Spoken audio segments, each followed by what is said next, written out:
Okay, now, from the beginning. Hit it, boys.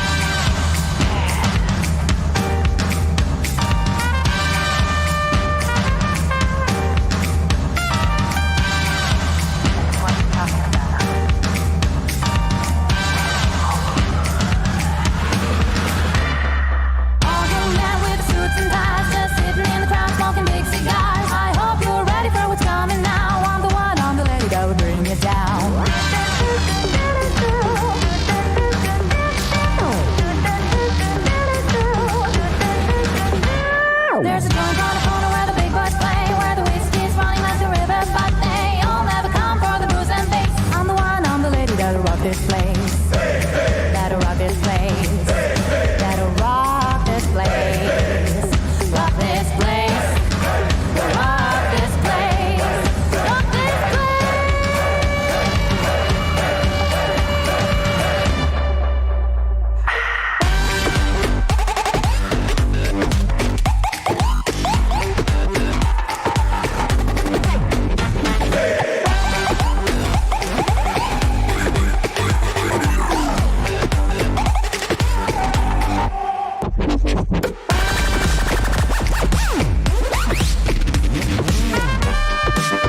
Okay, now, from the beginning.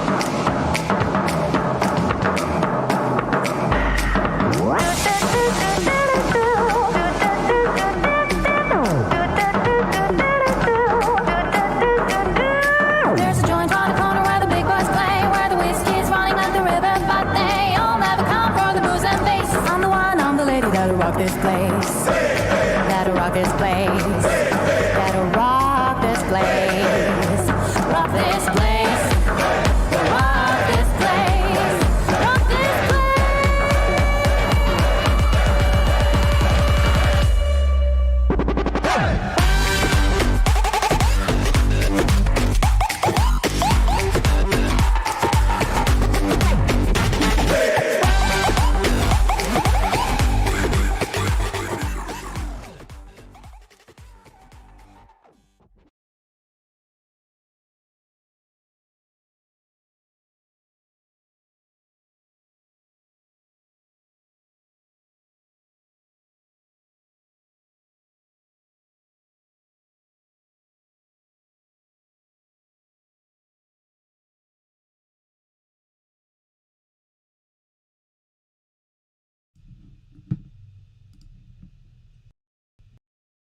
Hello and welcome to California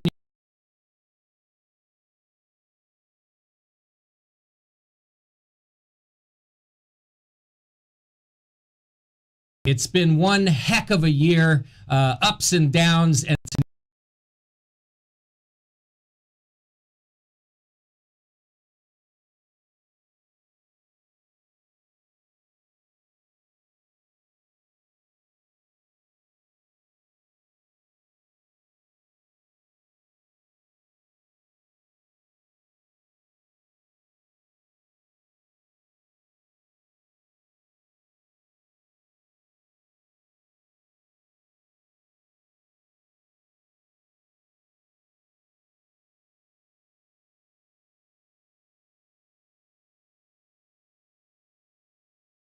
California craft beer in general. And those guilds, just so you know, they're the Central Coast Brewers Guild, the Inland Empire Brewers Guild, the Los Angeles County Brewers Guild, the Orange County Brewers Guild, the Sacramento Area Brewers Guild, and the San Diego Brewers Guild. And we thank all of them.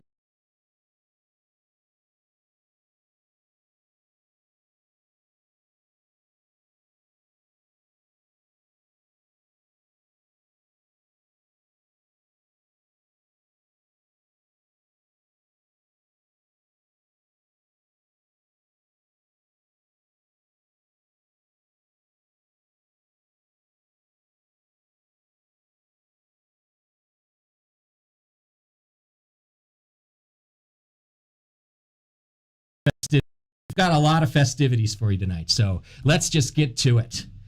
Hello, ladies and gentlemen. We've got Jay Brooks is here, and he's a beer author, of course, the legendary Bay Area beer author, and one of the co-founders of SF Beer Week. And we've also got Natalie and Vinny Chilurzo of none other than Russian River Brewing Company. Hi, everybody. Welcome to the show tonight. Justin, it's good to see you. It's great to see you. And I want us to get right down to it. We've got a lot to cover tonight, but one of the main things, one of the themes of our night is innovation in craft beer and how California has been a leader in that.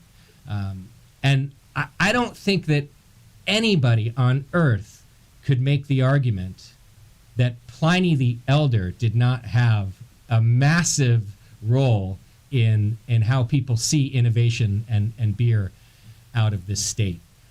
And I know that you've talked about Pliny more than you've probably talked about anything else in your life over the years, Natalie. It's a good thing we don't have kids, because we probably would have talked about Pliny more than our kids. In fact, our kid probably would have been named Pliny, but that's actually true. If we would have ever had a kid, I have a name in mind, but I digress.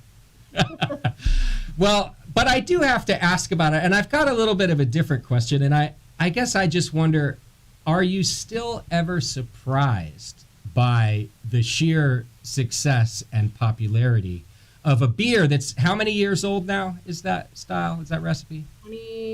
22. 21, 22 years old now. 1999. Yeah. The So first do you ever? ever Okay. Bistro Yeah. Double IPA Festival. That's where Pliny Yeah. was born. Oh, that's right. Okay. And yeah, so do you ever sit back and go, I just still can't believe this thing is going strong like that?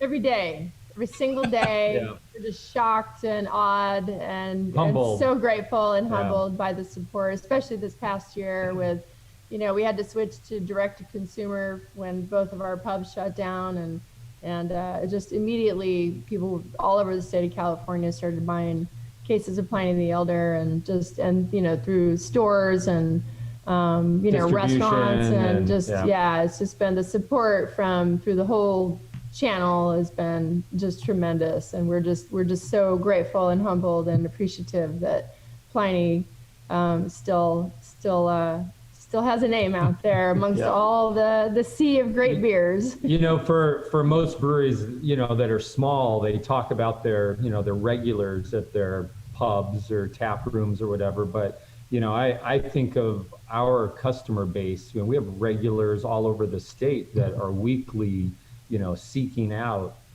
what is often hard to find, is, particularly, let's say, Southern California. And so I think that every one of our customers almost is a regular that is really searching out the beer, and we're just so grateful for it, especially this year. Sure. Well, it's still an innovative beer, and it did sort of help spark this entire category, this entire style of double IPAs. Are there other innovations that you're excited about right now as a brewer, Vinny, that you're following from, I don't know, some of the younger breweries that are coming out? Anything? Yeah, I think, still to keep it in the discussion of Pliny the Elder is this whole idea of mid-fermentation dry hop. And, it's something we've toyed with on and off over the years with younger, but it's something we applied to, the beer Pliny for President that we made last year. And now we've kind of rebranded that as DDH, double dry hop Pliny the Elder. But the idea is to, add the first dry hop charge in the middle of fermentation, and you get this really great, cool interaction between the yeast and the hops. And you can, in layman's terms, you can convert one hop oil fraction into another and literally change the way that those aromas are contributed, Wow. and that the consumer gets. And, we've never stopped tweaking the recipe of Pliny. It's still 80-85% the same beer, but there's always little minor tweaks going on. And Sure. I think that's, what has kept it relevant. We haven't just said, no, it's got to be exactly as it was, 22 years ago. We're making little minor tweaks. We just installed a little pilot brewery to keep making tweaks so we don't have to do it on big scale. Because when you do it on a big scale, you end up blending that batch away. And that's something the consumer never sees. And most, decent sized breweries are doing this to test new beers. But I'm excited to have this new little 5-barrel pilot brewery to test stuff out. I'm excited for what you keep producing. Well, I want to talk about the original SF Beer Week as well. And Jay, being one of the co-founders of SF Beer Week, started that back then. I was around back then too, Jay, and I remember hanging out with you at the very first SF Beer Week. How did that get started? Well, it was an effort by five, maybe six of us.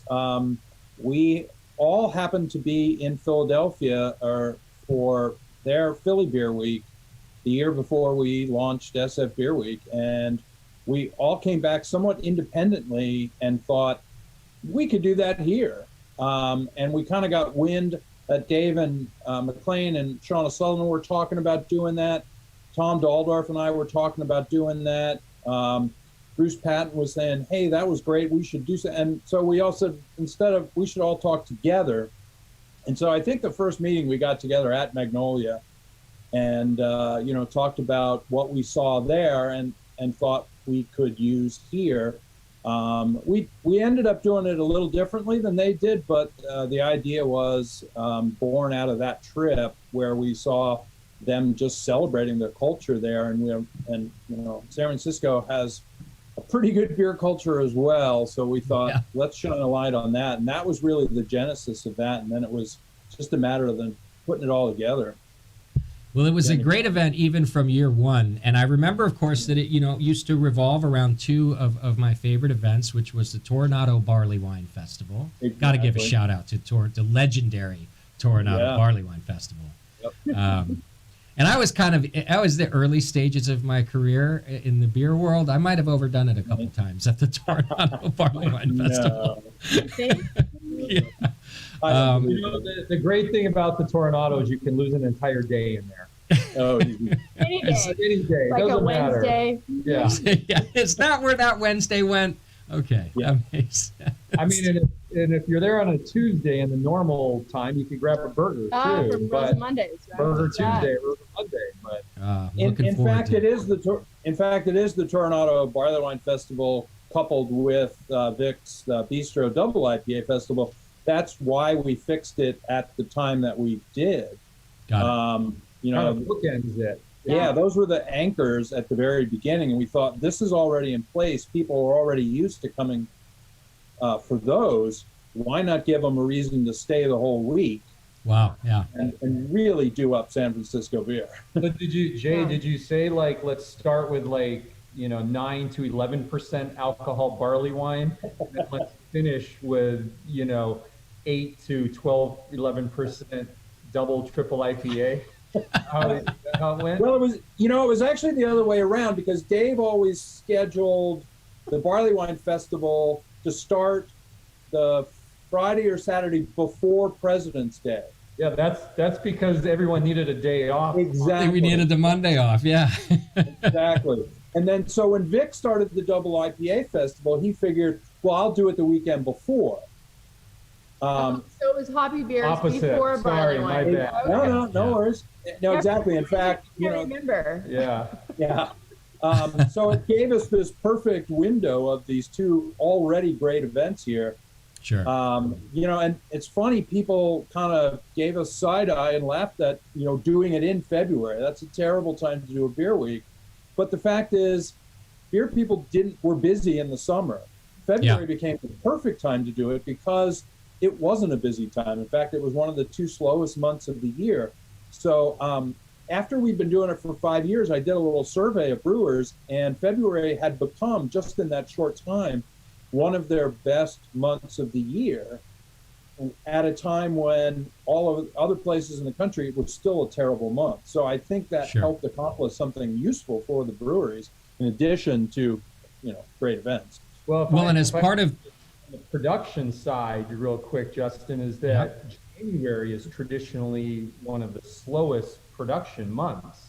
You're coming off the holidays where there is usually pretty good sales. So, for a lot of us, our tanks they're not empty, but they're less than full. So being able to brew beers that need a little more time to ferment and mature, it works out really well.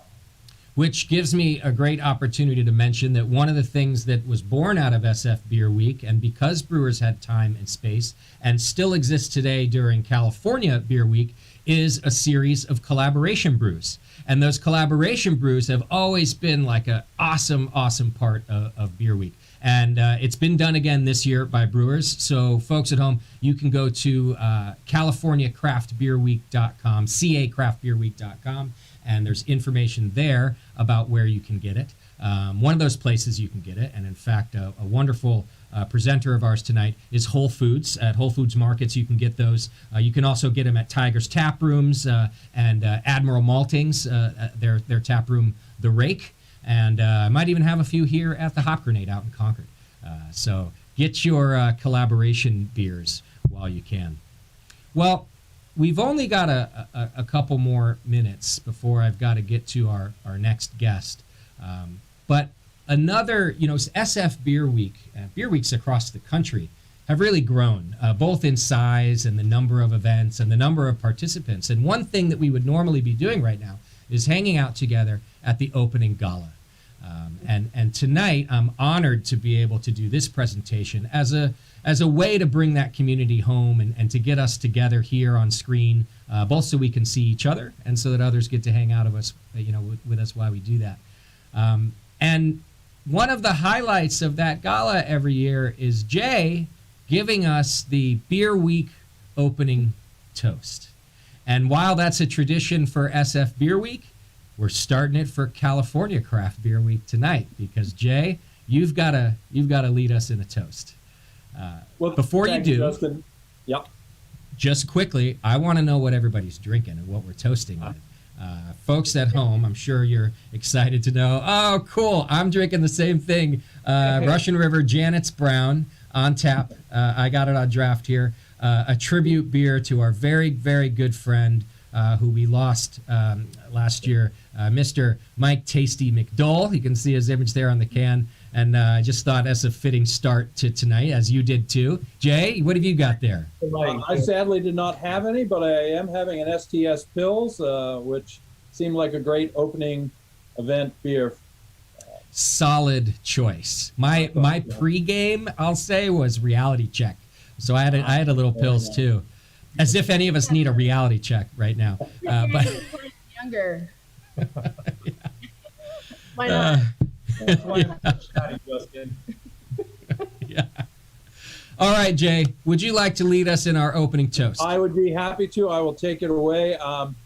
As it's Lincoln's birthday, there's an interesting story to this too. I actually wrote this toast the night of the first gala, which was a private event at Anchor Brewing, on the back of a napkin in the office at Magnolia. So this is, I've modified it slightly for this year, but here goes. To San Francisco, where beer flourished with the gold. The gold, the beautiful golden color of beer. To beer, the art and craft whose soul we celebrate. To celebrating that beer which this year, unlike any before, it's been our shared beer community that has worked hard to keep us together and bring us here tonight. To SF Beer Week and California Craft Beer Week, raise your glass to the start of California Craft Beer Week 2021. Cheers. Yes. Cheers. Cheers. Cheers. Oh, well done, Jay. Nice That job, was great, Jay. Jay. Wow, it stood the test of time. I don't know Yeah. who comes after us, but nice job, Jay. Really, seriously. Well, thanks to each of you for joining me tonight. You know I always love getting to hang out with you, and we just, you know what? It wouldn't be California Beer Week without the three of you. So thanks for being here. My pleasure. We miss you. We Yeah. can't wait to see you all in Yeah. person. And thank you to everybody out there for supporting craft brewers and craft retailers throughout California this Restaurants. entire year. Yeah. And we couldn't be doing this without you. And we're just so grateful for everything. And can't wait to see all of you and hug you and you know, just be in person someday. Agreed. Can't wait to be in person. It's a new T-shirt for us. Yep. All right. Thanks, folks. We'll see you next time. All right. Well, love those guys. We got a big night for you. We're going to take a quick break right now. And when we come back, I get to talk to Greg Cook, one of the co-founders at Stone Brewing Company. Virtually needs no introduction. So hang tight. I'm going to take a real quick break. And when we come back, Greg Cook from Stone.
As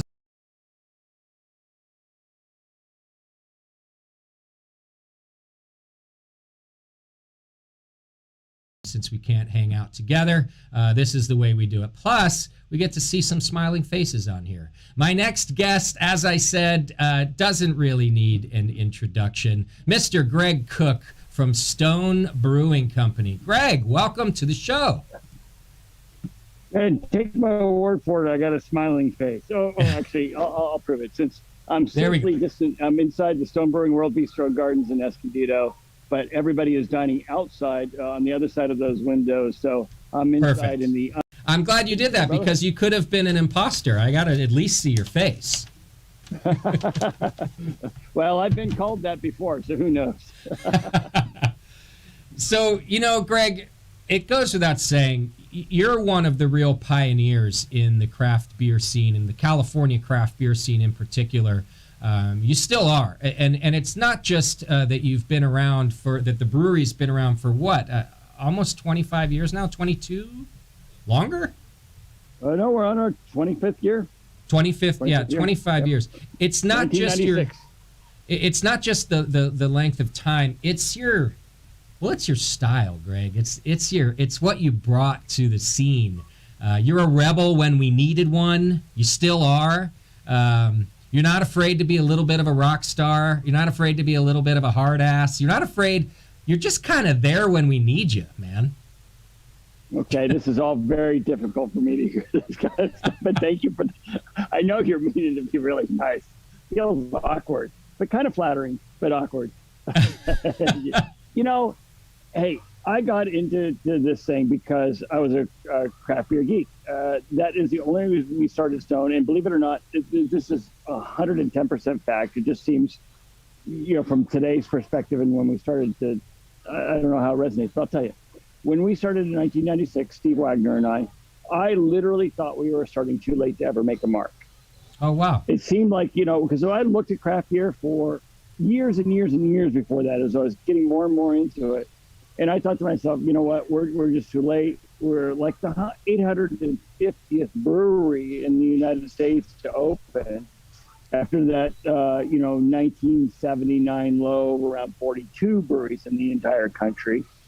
And so from our perspective back then, it just seemed like there was just too much going on. In fact, I moved down to San Diego because it seemed like it had some white space. If I'd had my druthers at the time, I would have opened up in San Francisco or the Bay Area because I love the Bay Area so much. By the way, I love San Diego, so hardly a bad decision. Right. But, from today's perspective, we look at it and like, oh, no, you can just do it anywhere, anytime. Just go do your thing. And there's 8,000 breweries. Sure. But we did it just because we're not to, do anything other because that's what we had to do. We wanted to do it, be in craft beer.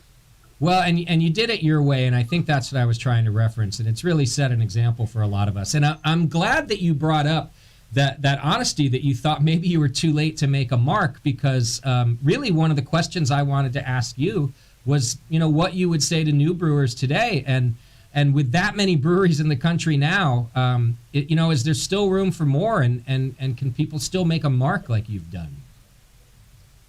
Well, okay. So, the world changes, and it's hard for me to know because we can't imagine, but will there be any arena, hard rock bands anymore? Will be there, Led Zeppelins to AC/DCs to Metallicas, etc.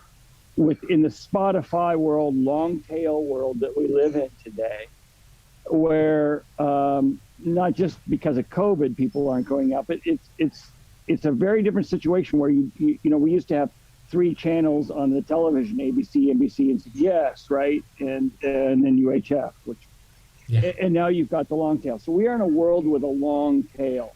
And what that does is it makes such an amazing array of choices available, but it also makes it really, really difficult for something to go big, for this sort of national awareness.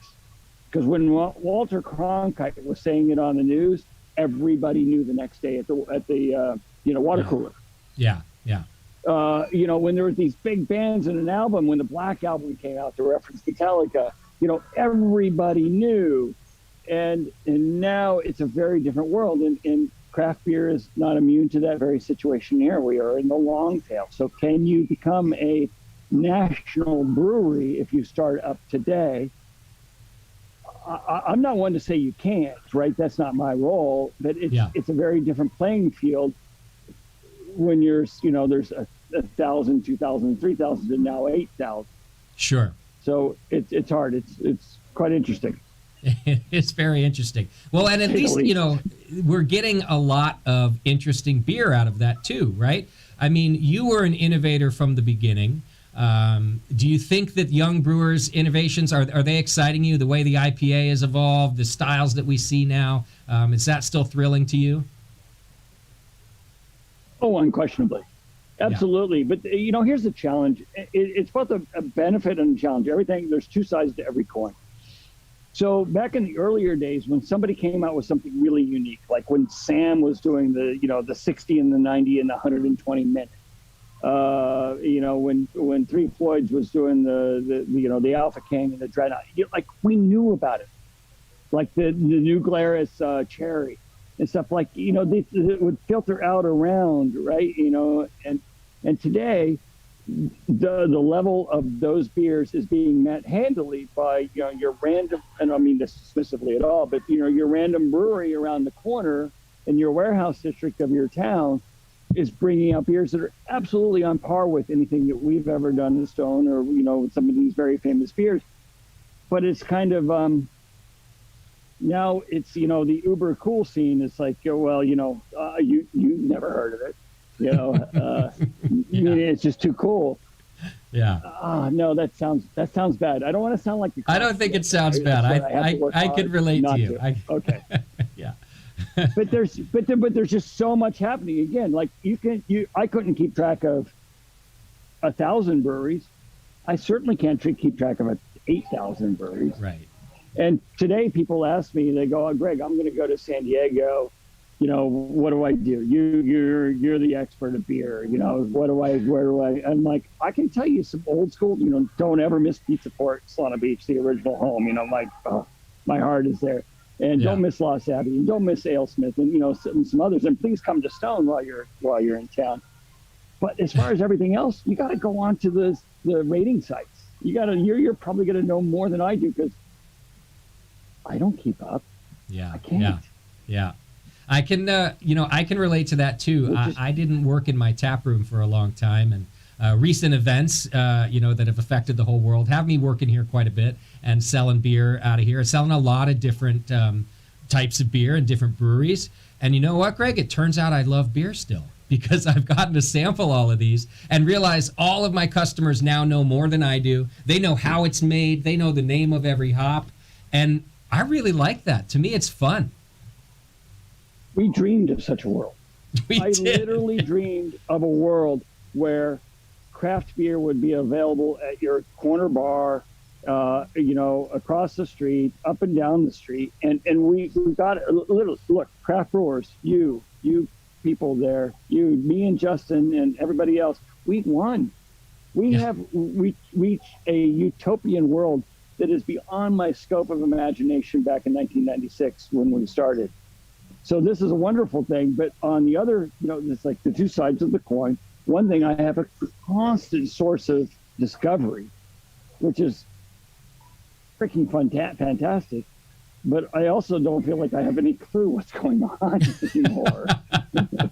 Yeah, it's hard to keep up. Yeah, it is. But I still agree with you. I think that's a great sentiment, that we've won. And so with that, I would say, Greg, consider this one of, I hope, many of your victory laps, man, because boy, are you a part of this. And I'm so lucky to get to know you, Oh, thank you, brother. It's always been fun. Yeah. All right. And well, I'm going to let everybody out there, thank you.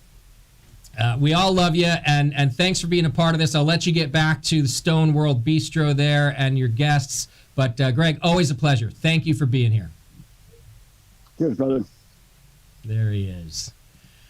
The great Greg Cook. Always a good time, and I love to listen to him. If you ever get a chance to speak with Greg, don't be intimidated. Go right up to him and say what's up, and I guarantee you'll have a nice conversation. Now, in a couple minutes, we're going to have my next guest, David Walker, is going to join me from Firestone Walker Brewing Company. I'm going to take a really quick break just about a minute or two, and we'll get David on. Firestone Walker also celebrating 25 years in beer. So hang tight, and we'll be right back.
Justin Crow.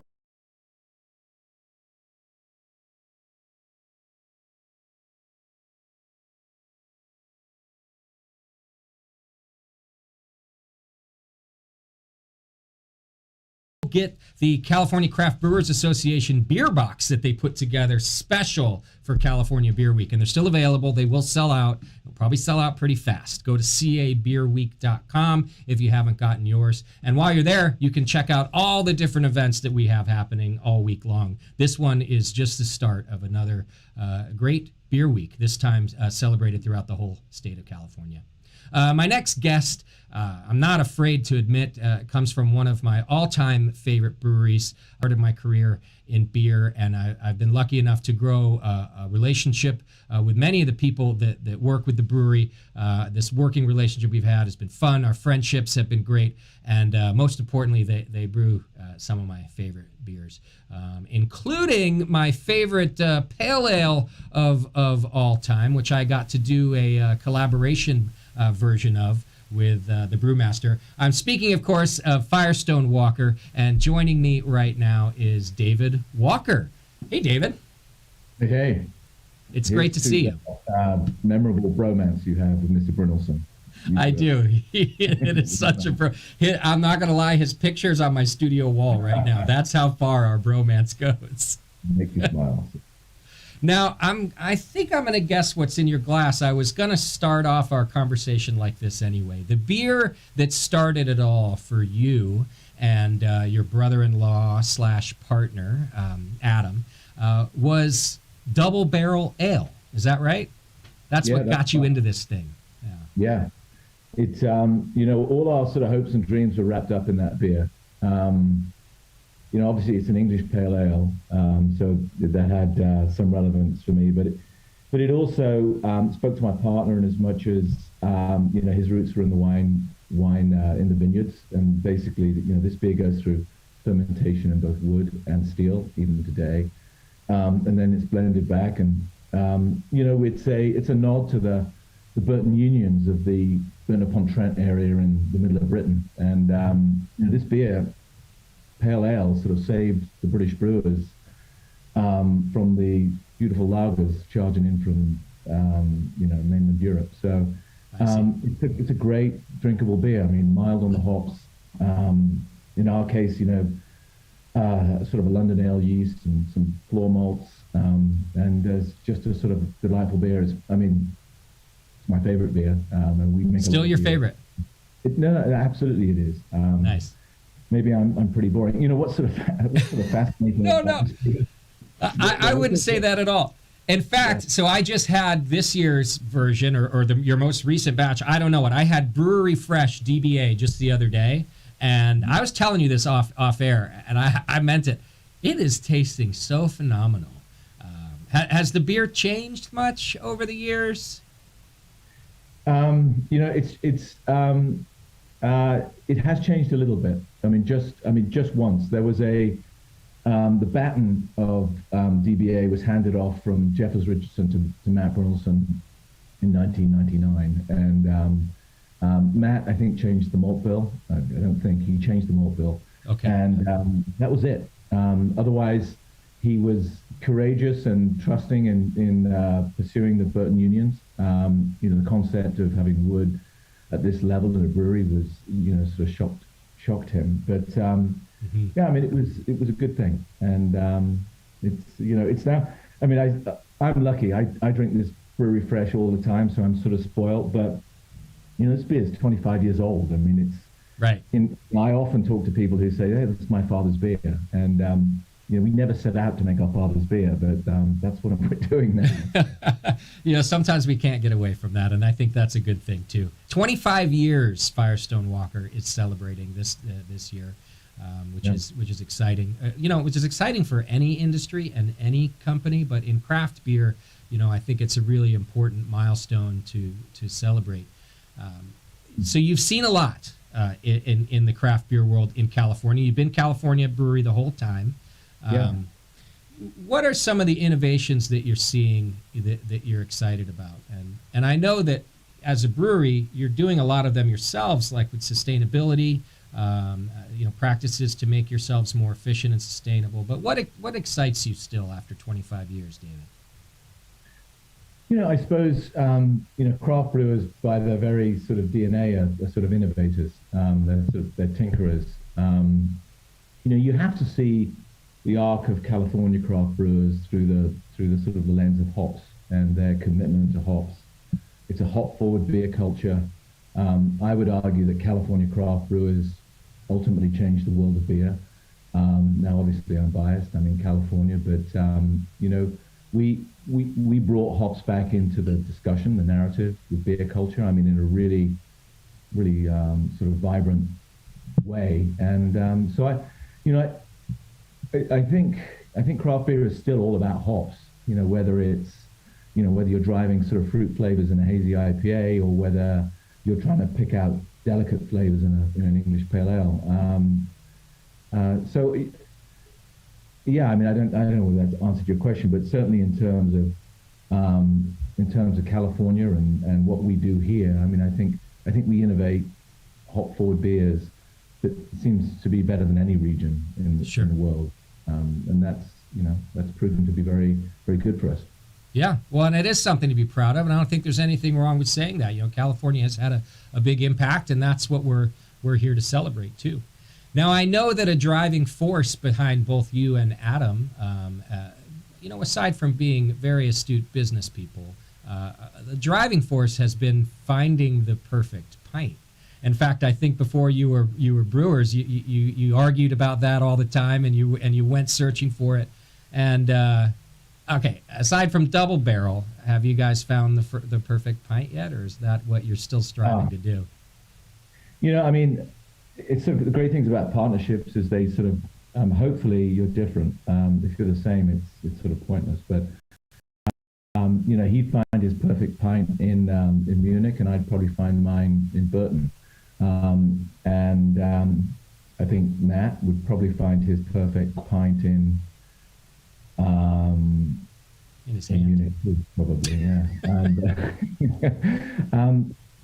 Yeah, I mean, I think, you know, we sort of somewhat whimsically coined the phrase, you know, the perfect beer, and in pursuit of the perfect beer, and you know, that's a little bit about that's what being a craft brewer is all about, is sort of chasing the perfect beer. I mean, craft, you know, the biggest devil in a craft brewer's tool shed is curiosity. I mean, they're constantly doing something different. You know, they create something, it's fantastic. It's like, how do I create a derivative of that, and so on and so forth. And you know, to a certain extent, that curiosity propels most craft brewers into being nutty enough to start a brewery. But you know, being committed to constantly improve beer is a great thing, I think. Sure. And not going in the other direction to, you know, to diminish it, to limit it, to make it essentially, you could argue, more profitable or more. You know, if you can, I think if you commit to making it better, then it'll reward you. Yeah. Well, that's great advice, although I still want to ask you for more advice. We've got a couple minutes left. And while I'm fond of celebrating, you know, 25 years in the business, we both know that this industry is still growing at a nice clip, and we're seeing lots of new breweries and new brewers and new beers. And I'll give you two choices of a question here. You take whichever one you like. What's next for us? What are we going to see? What is this new generation of brewers going to see? Or do you have any advice for this new generation of brewers coming from your perspective? All right. Because it's your birthday, I'll answer both questions. Cool. You know, I think, you know, in terms of California craft beer, American craft beer, I mean, it's not a series of sequels. I mean, it's on an arc. And I think it's accelerating. I think curiosity, courage to start breweries, I mean, relationships to the community, I mean, connection, good times, chasing that perfect beer, all of those things are going to continue to drive beer culture in the US and particularly in California. So I think that's the future. I mean, I don't think there's any, you know, I think we're on an arc, a continuous arc. I don't think we're heading into a new chapter or anything. But I think in terms of advice, I would just, you know, I would say exactly the same thing. You know, remain curious, be courageous, don't take yourself too seriously, enjoy the good times, enjoy the punters, as I like to call them, who drink your beer, and you know, develop that community. I mean, it's all interconnected. It's great. It's a great way to spend your life. Great advice. Sage words from David Walker, ladies and gentlemen. Are you? I always forget. Are you the lion or the bear?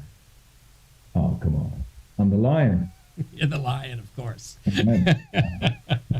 Well, thanks for being with us tonight, David. I look forward to trying more of your beer and seeing what Firestone does next. It's always an exciting ride to follow. So thanks for being here. Thank you. Thanks for putting this on. Appreciate it. You got it. We'll see you next time. There you go, ladies and gentlemen. The great David Walker, a very kind man. He's fun to be around. He's very smart, and I enjoy speaking with him too. Like I've said all night, we've got a lot more to come. My first panel coming up next is What do I have for you? Oh, probably everybody's favorite topic, IPAs. We're going to be talking about their resurgence, you could call it, but also the innovation that we've seen. And as David mentioned and other brewers, the hop innovations that have come out of California are a sight to behold. So I've got a panel of brewers who's going to come talk with us about that. We're going to learn more than you already know about IPAs. Hang in there. I'll be right back.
as well. So thank you so much for being.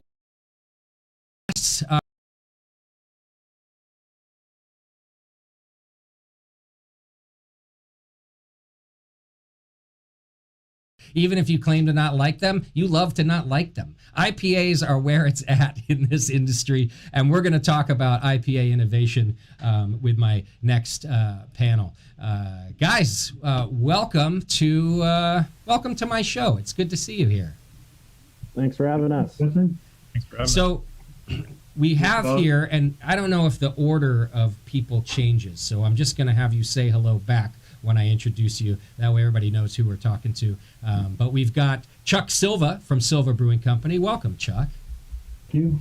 Glad to be joining in. It's great to have you.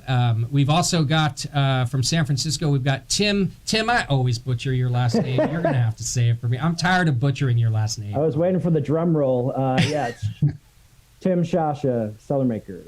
It's so easy, and I still get it wrong every time. Okay. And we've got Kelsey McNair. He's the founder and brewer at North Park Brewing down there, North Park Beer down there in San Diego. Welcome. Thank you. Glad to be here. Stoked. So I struggled a little bit with where to begin on this massive topic. We're focusing a lot on innovations that have come out of California tonight, and hopped up beers, and using hops in the way we do that is really part of California's legacy. So, as usual, I just thought I'd start with myself and ask you guys a question. I'll give you the simple question first, and then I'll let you know what I mean. But I want you guys to explain to me why I like IPAs again. That's what I'm really looking for. And I'll briefly just let people know that what I mean by that, I've been doing this for a little over 15 years, and there's really a chunk of that time, I started loving IPAs, and there's this chunk where I kind of went away from them. And I didn't hate them or anything. It wasn't what I ordered a lot. And in the last year, I started tasting a lot more beer again. And I absolutely love hops again. I absolutely love IPAs. I find myself ordering triple IPAs. I never would have ordered a triple IPA.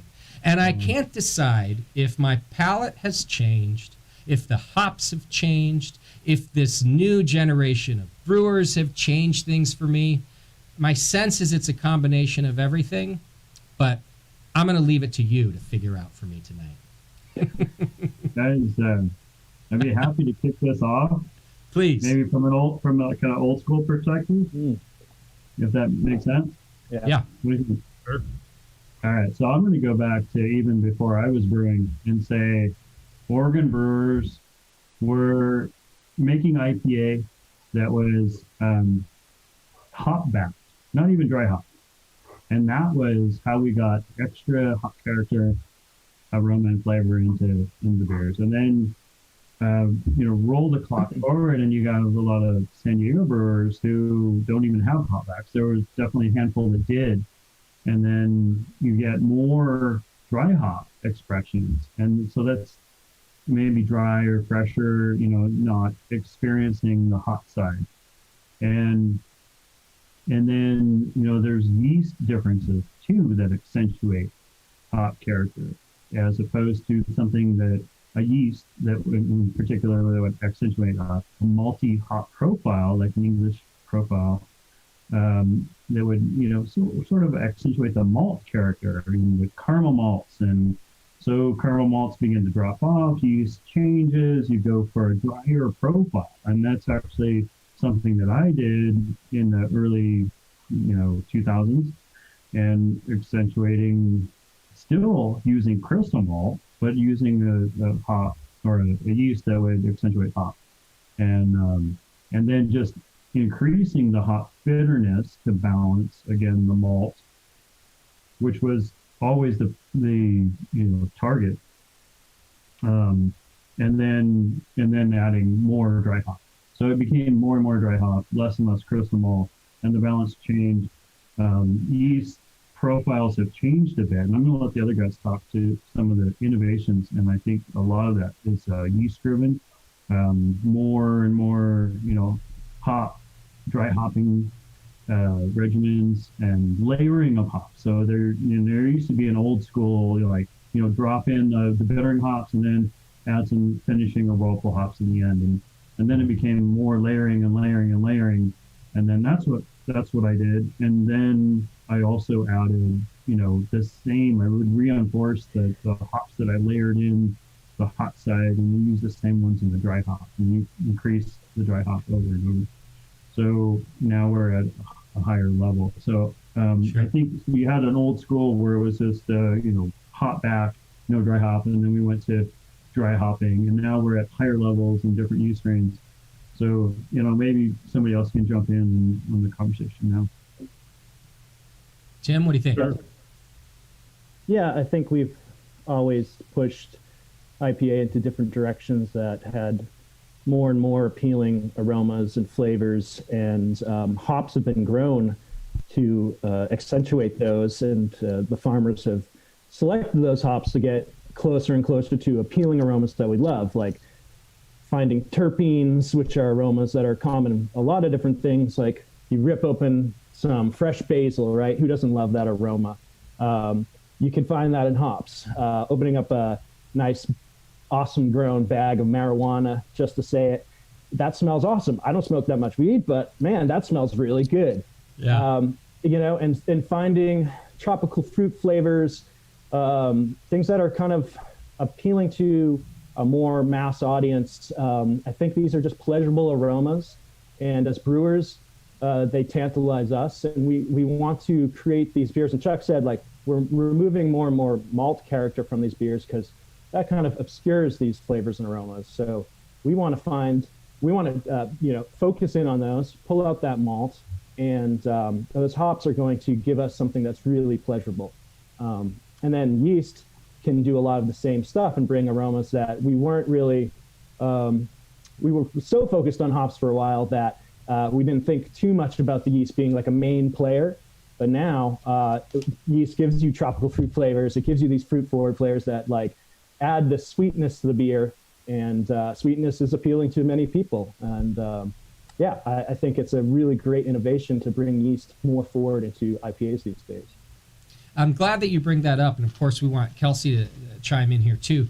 I'm glad you bring it up because I've found that some of my favorite IPAs right now are way more simple than I would ever imagine if I didn't read the ingredients on the can. And I'm talking about some of them. I mentioned one to you guys when we were prepping for this that I think it's like a triple IPA that just tastes so complex.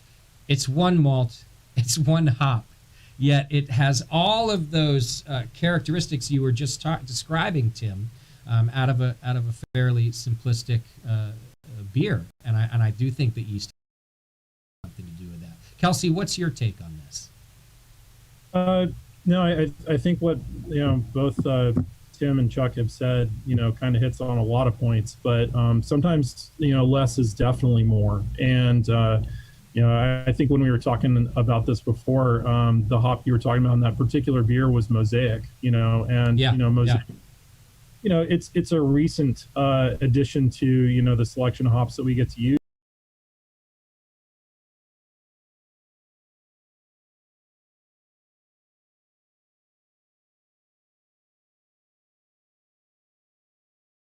Pleasant danky notes, that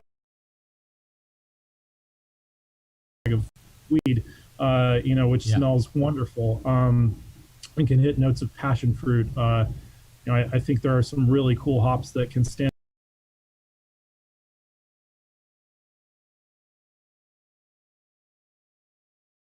hops, but that one.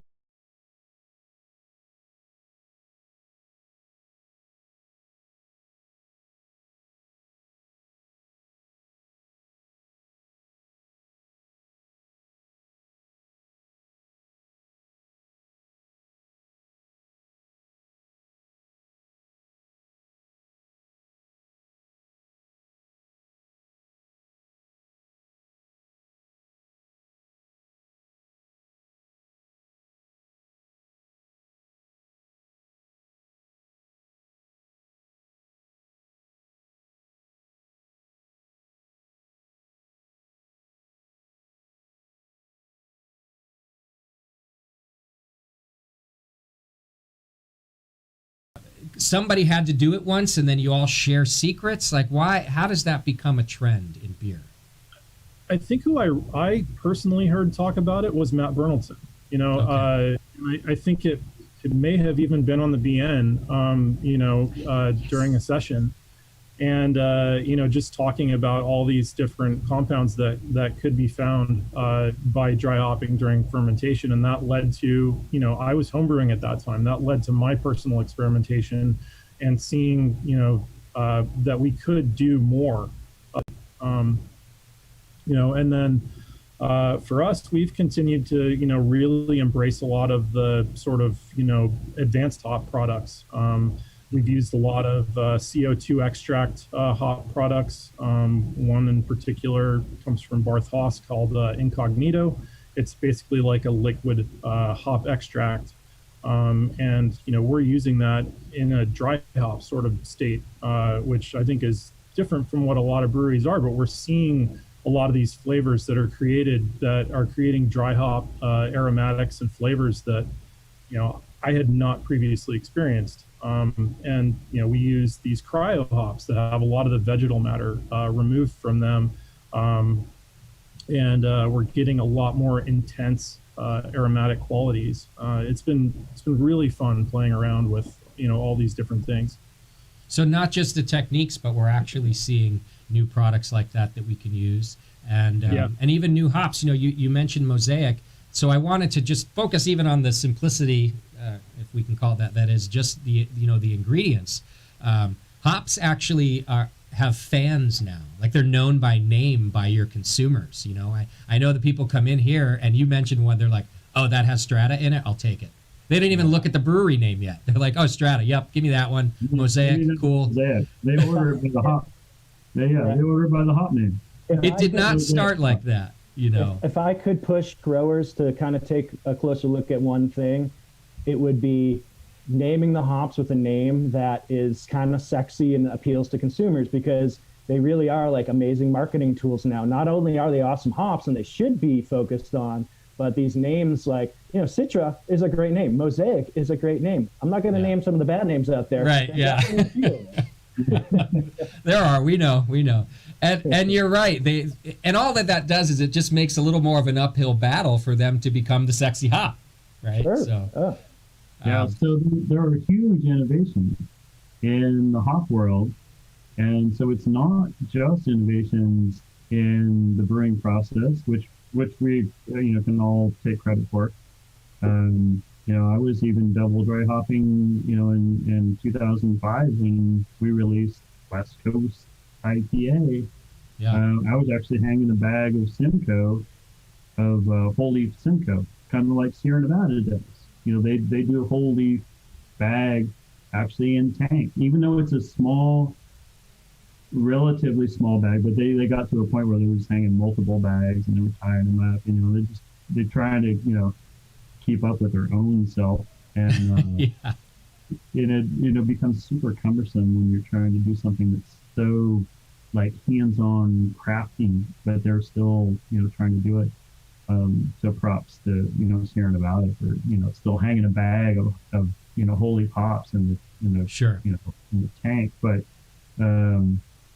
so that was like some early double dry hopping, and Urban was some double dry hopping, but I think that became like it became a real thing, where it's like, all right, we get some early flavor and aroma, and maybe we even drop the temp, or we drop these, or we drop that hop after we've added the first hop, and then we've gotten the early good stuff out of it, and so we can drop that, and so we don't get the vegetal, and we can hit it again and get some more saturation. So I think that's kind of the thought. But I think that maybe even people are doing it like I do at different temperatures. So I could do the first one is a little warmer, and then maybe drop the temp, and then hit it again. And so I think Tim and Kelsey are going to have some really fun things to contribute to how they're doing it on the double dry hop regimen, and it does work. And you see the torpedo. Remember the torpedo, or how the torpedo, but actually they did a study, and Steve, promoted this at, hop school, how he did a talk for everybody that was at hop school, and how they, in the torpedo, they were dropping the temperature during recycling through the torpedo. So the torpedo is a cylinder that's filled with hops, for people who don't know, and they're using a pump to recirculate from the tank through the torpedo and back to the tank. But they're also, over time, dropping the temperature. And so they actually found that through their, studies and their, organoleptic analysts, and using the gas chromatograph and the sniffer, they were at different times and temperatures they were, gaining benefits for, Sure. At different temperatures. So it's really cool to, hit it once and hit it again, and, so we can do it, in our smaller, craft breweries in smaller ways. Yeah. We can actually do steps. Well, and see, when I started the Brewing Network back in the day, a lot of the innovation was coming from the home brewing world, as home brewers were influencing pro brewers, and as home brewers were becoming pro brewers as well. And now, over time, we have this body of work, this data that you're referencing, Chuck. So even though y'all are still so experimental, and you smaller breweries are allowed to be even more experimental, just because of your scale, you still have like a lot more information and a lot more brewers to collaborate with on information, right? Right. You have empirical information. Yeah. But then when you have a study like that's backed up by Sierra Nevada doing, studies on the torpedo, then you gain some, scientific knowledge. So yeah. I'd be super stoked to hear, what, Kelsey and Tim are doing, on the double dry hop scheme. Is there temperature profile? And if I can, since we're running out of time, we have some time left. While you're answering that question, of course we have to cover hazy beers, or I will get hate mail for not. So if you want to talk about your dry hopping, Chuck's question in reference to hazy beers, that'd be sweet. Tim. Sure. Yeah, I think double dry hopping, there's so many ways you can look at it now. It's kind of an arbitrary term these days, just because I think you need to know what you're drinking, the brew you're drinking. You need to know what the regular beers taste like, and then you can get a frame of reference of what their double dry hop beers taste like, because you could probably ask 10 different brewers what double dry hop means and get 10 different answers. So for us, it is a step up from how much we dry hop. So, we do our 3.5 pounds per barrel on an IPA, and the double dry hop version might be 4.5 to 5. It's not 2x, but if there's multiple steps, maybe different temperatures, maybe during fermentation, maybe after fermentation. And we do this with hazy beer. We do it with clear beer. I think it's good for hazy beer because it continues to add more and more haze from the hop polyphenols binding with protein or whatever is really happening there. But it is a stable, mostly haze that you get from over excessive hopping, and it stays in the beer. And with the right conditioning time, you go from a beer. I think maybe people realize or remember early on when hazy it was really becoming a thing. There's these examples out there from probably all of us that were very bitter. They had weird yeast flavors that tasted like aspirin. And that was just kind of our development period. We needed to go through that to learn how to make the bad one to get to making the good one. And we learned that certain, conditioning periods, it takes time to drop out some of that more harsh stuff to get a smoother, cleaner product where a lot of those fruity elements come through. You get that really smooth mouthfeel. You get, luscious kind of mouthfeel. There's a lot of ways of looking at the hazy style. We tend to go for a more bitter version. We've called it the West Coast hazy or hazy West Coast because it is drier, it is bitter, it is more bitter. It's not super bitter like the West Coast IPA because the haze kind of makes the bitter more pronounced. But yeah, I'll hand that over to Kelsey. He can talk about his. Yeah, we actually just brewed one of these West Coast hazy IPAs in collaboration with Tim. Released it last week, and definitely pushing that bitter edge. When we're typically making a hazy IPA, we're definitely going for something that's more ester driven, that's complementary to the hops that we're picking, and it's going to have a very just tropical profile. We're usually picking a lot of Southern Hemisphere hops in conjunction with things like Citra, that are just really going to punch, all sorts of layers of tropical fruit. We typically dry hop these beers on the warmer end of the spectrum for the first dry hop, and then we'll hit them sort of in a lower, after we've dropped the yeast out with the second dry hop. And we're making sure that there's a lot of contact with the hops by doing some sort of manipulation to get them roused up in the tank, so that before we did that, we just weren't getting the aroma, we weren't getting that depth of flavor, and once we started really pushing those hops back up and letting them fall back through the beer, the aroma was starting to punch in all the ways that we ever wanted it to, and so between that, the malt profile, in these hazy IPAs, typically driven by a lot of oats, trying to really build on that sort of creaminess, that smoothness. That's at least what we do. We use a lot of Pilsner malt because it just kind of gets out of the way. These hops are these beers are very hop driven, and in conjunction with the yeast, that biotransformation, and just really building that tropical fruit tends to be the target. Kelsey, with that great description, by the way, I don't think I've heard a description, both you and Tim, of hazy beer that made me want a hazy beer more than you two just describe them. This just sound delicious, your techniques there. If we could briefly, and Kelsey, I'll just throw it at you. There is this sometimes misconception that the hazy beers are so yeast driven, and that it's the yeast that's in suspension, and you've just kind of said they're hop driven. Can you just maybe clarify that relationship between yeast and hops in a hazy beer? Absolutely. I mean, so the flavors we're getting from the yeast are those esters, but what we're getting in the glass, what we're getting in that can, that's not a bunch of yeast and suspension. We are conditioning these beers well. We are getting everything to drop out, and we're certainly pulling a lot of yeast out of that tank before we're doing any dry hopping and any resuspension, because we want to just really intensify the hop flavor and aroma and allow it to come together with all of the yeast driven fermentation characteristics, but not a glass of yeast. There's always been this misconception, especially with West Coast brewers, that hazy is lazy. These beers are very hard to make if you want them to be really, truly exceptional. It took us a long time to dial in these styles. You're here. Well, thank you for clarifying that. I'm taking the latecomers to the hazy.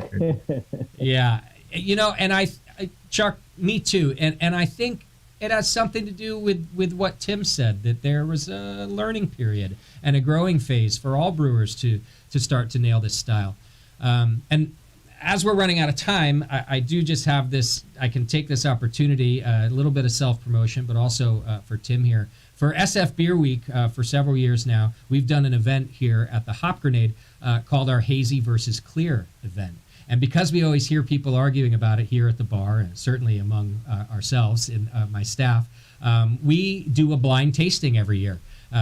Where we let everybody in the crowd taste them. We try to make it as blind as possible. Of course, you could cheat if you wanted, but if you were interested in doing it right, you could. And every year, people get to vote for the winner. And we're doing it again this year. We don't get to have an in-person event, but we've created a hazy versus clear 6-pack. We've got 3 hazies in there. We've got 3 clears in there. Cellar Maker is in the 6-pack. And we're going to do another live event on Monday. I'll post info for that on the Brewing Network, where we're going to do a live tasting of the 6-pack with me and my team here. And viewers will get to, if you come by the 6-pack, you can vote at home for which one you like too. And I'm pretty sure I'm curious how this week's going to go. This year's going to go. I'm pretty sure that every year now, and it's been at least 3 years, a clear beer has won. And so let's see if Tim is right about, brewers getting better at that haze. I'm really curious to see what happens this year. I want to give Tim some huge props since you actually kind of just did the same thing. So when I met Tim through really just by attending San Francisco Beer Week, and then in the first year, he's like, hey, we're getting ready to open. Come on by and try some beer. And I actually didn't make it until the next year. And then every year since, and I go in the city beer store, drop some beer off, and I'm like, hey, I go later. And I'm always at your place. You're not there because it's later. I love your beer and what you're doing. And it's, it's hazy. Even the Saison is hazy, and it's textural, and that's a thing that's a real thing. The textural is part of it, and we embraced it finally. And I made a beer called Luscious. Somebody just said, right? Kelsey said, yeah, the texture is luscious. So we actually said, we're going to make a Luscious IPA.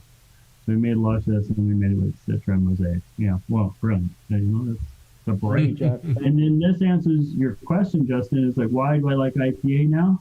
It's because it's bright flavors. It's kind of like an acidity in a wine. It can brighten up the wine. So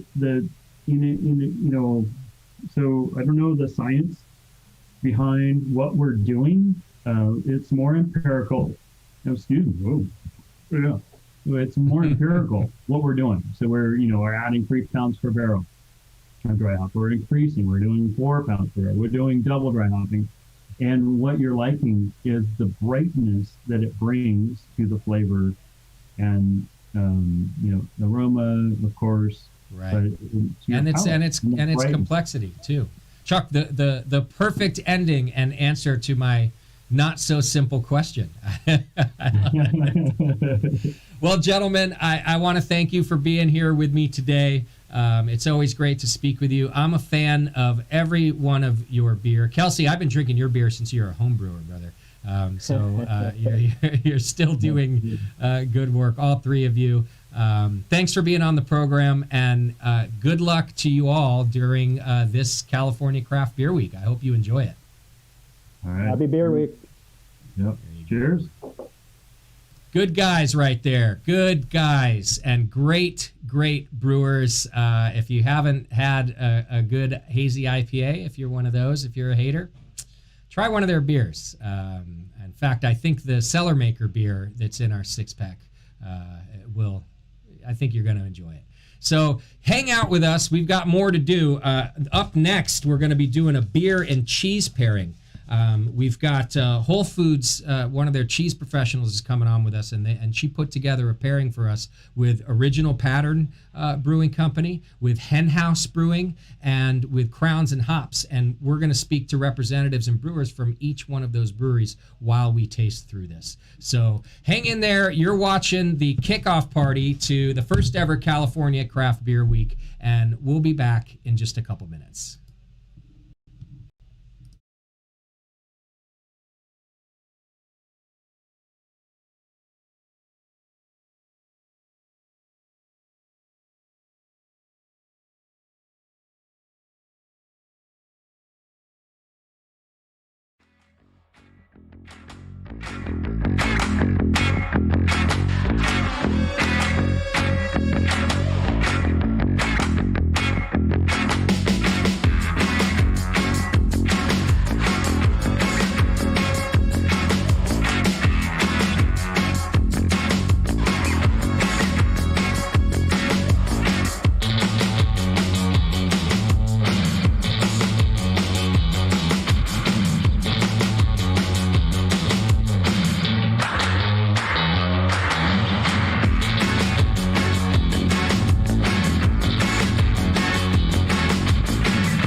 Thanks.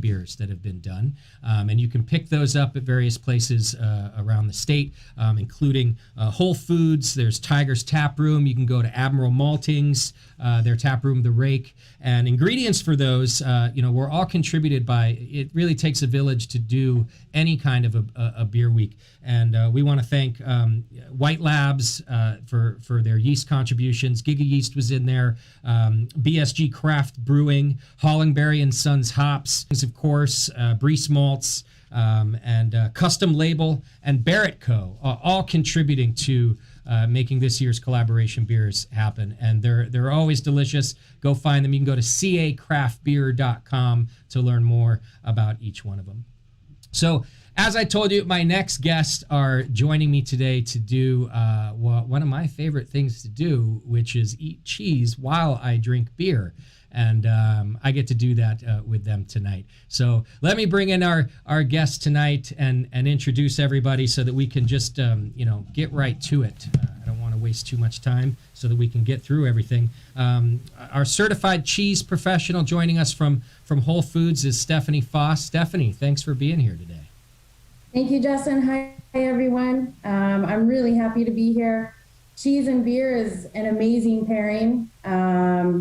I've been with Whole Foods since 2004, and I joined the cheese department in 2009, and I didn't know hardly anything, and I just fell in love with cheese. I fell in love with the craft and everything about it, and in 2017, I became a CCP. So I love trying new pairings, and I'm happy to be here with you guys. Well, I'm excited to see what you've put together for us. I've got it in front of me, too. Also joining us is from Hen House is Sayer Pietrzakowski. Sayer, welcome. It's great to see you. Always good to see you. Justin, always good to see you, too, my friend. I'm very excited to get into this. I'm sipping some original pattern. I'm looking at a plate of cheese. I'm a happy camper. This is not hard work. We can't really go wrong there.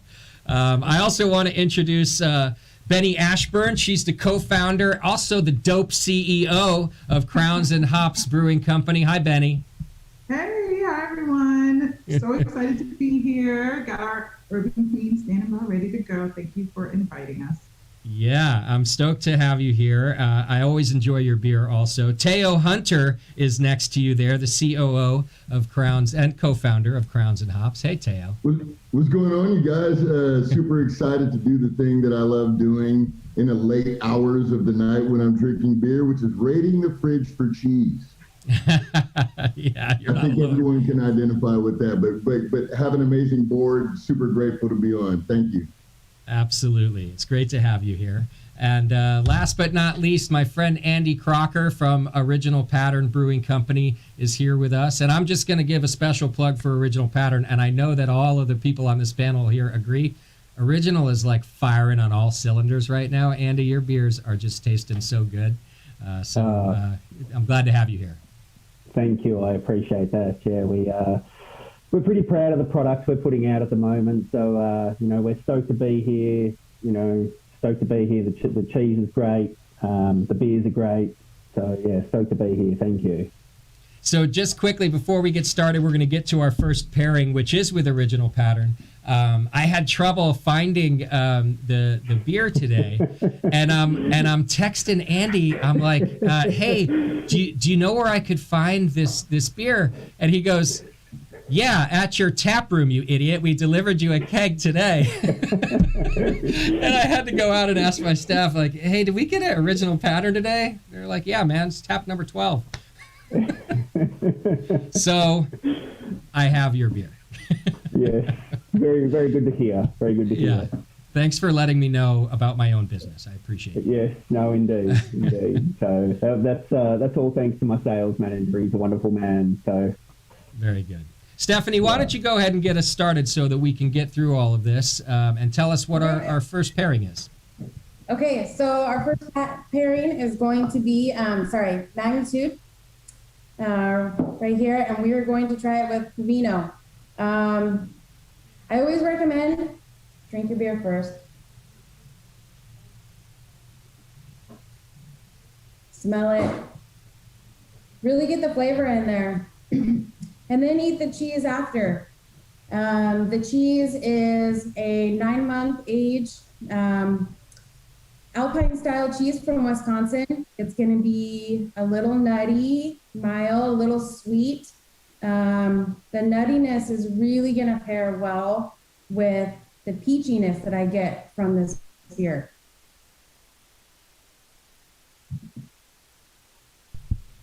That is an amazing cheese. It is really good. This is the cheese again is Pavino. Pavino from Emmy Roth in Wisconsin. They're one of our oldest cheesemakers in Wisconsin and in the United States. Andy, do you want to tell us about the question? I'm sorry? Oh, I'm sorry to interrupt. I just can you say a little more about what you mean by Alpine style? Yeah, so they're using Swiss style techniques. They brine the cheese, they wash it and age it for 9 months. Some of their cheeses, they use copper cauldrons to make their cheese, which is a very traditional style way to make their cheese. And I visited this farm a couple years ago, and they're just in the middle of these grassy fields making cheese, and you walk in there and it's that sweet milk that's in the creamery, and they just have such a passion for what they're doing, and they've been doing it for so long. I really enjoy their cheese. I think the flavors are really subtle, which pair really nicely with this beer. And Andy, can you tell us about the beer? And then I'd like to ask Stephanie why you chose this particular pairing. Yeah, look, this is a beer called Magnitude Unbeknown. So original pattern, we have a big focus on New Zealand hops at original pattern. You can probably tell from my accent that I'm from the Southern Hemisphere. I'm actually Australian, I'm not New Zealand, but New Zealand hops are just amazing. So probably at least one out of a few of our beers are very New Zealand focused. And we take a little bit of a different approach to hazies. I was listening to Tim from Cellarmaker on the last panel, and we have a pretty similar process to him in regard to our beers are more on that West Coast style. They have a little bit more of a moderate bitterness, not so much of that juicy aspect, and extremely clean.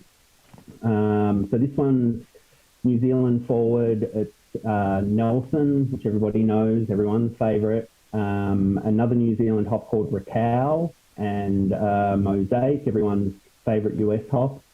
So from this beer, I get a lot of mango, a lot of guava, peach, as Stephanie said, but it's got a nice solid pine backbone to it, but it's super clean, a sweet body to it, but it's got a nice dry finish. So that's okay. Yeah. And once again, that's Magnitude from Original Pattern, that beer. It is. And Stephanie, why did you choose this pairing in particular? I was really excited to have this beer. I haven't had it before, and we just got it in our store yesterday, so quickly went home and started drinking it. And the nose, it was just that peachy nectarine flavor, and so I wanted something nutty to complement it, but it also was pretty delicate, so I wanted a cheese to complement that and not overpower it. And I think when you pair the two together, and they're in your mouth together, they almost change the flavor of the cheese to match the brightness of the beer as well. Which is just one of the greatest part about doing this.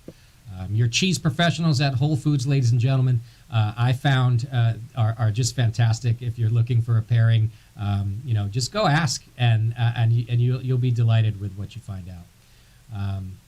Now, I think up next, we might have had 2 original patterns, but I want to move to Hen House if we can, so we can make sure we get through everything, if that's okay with you, Stephanie.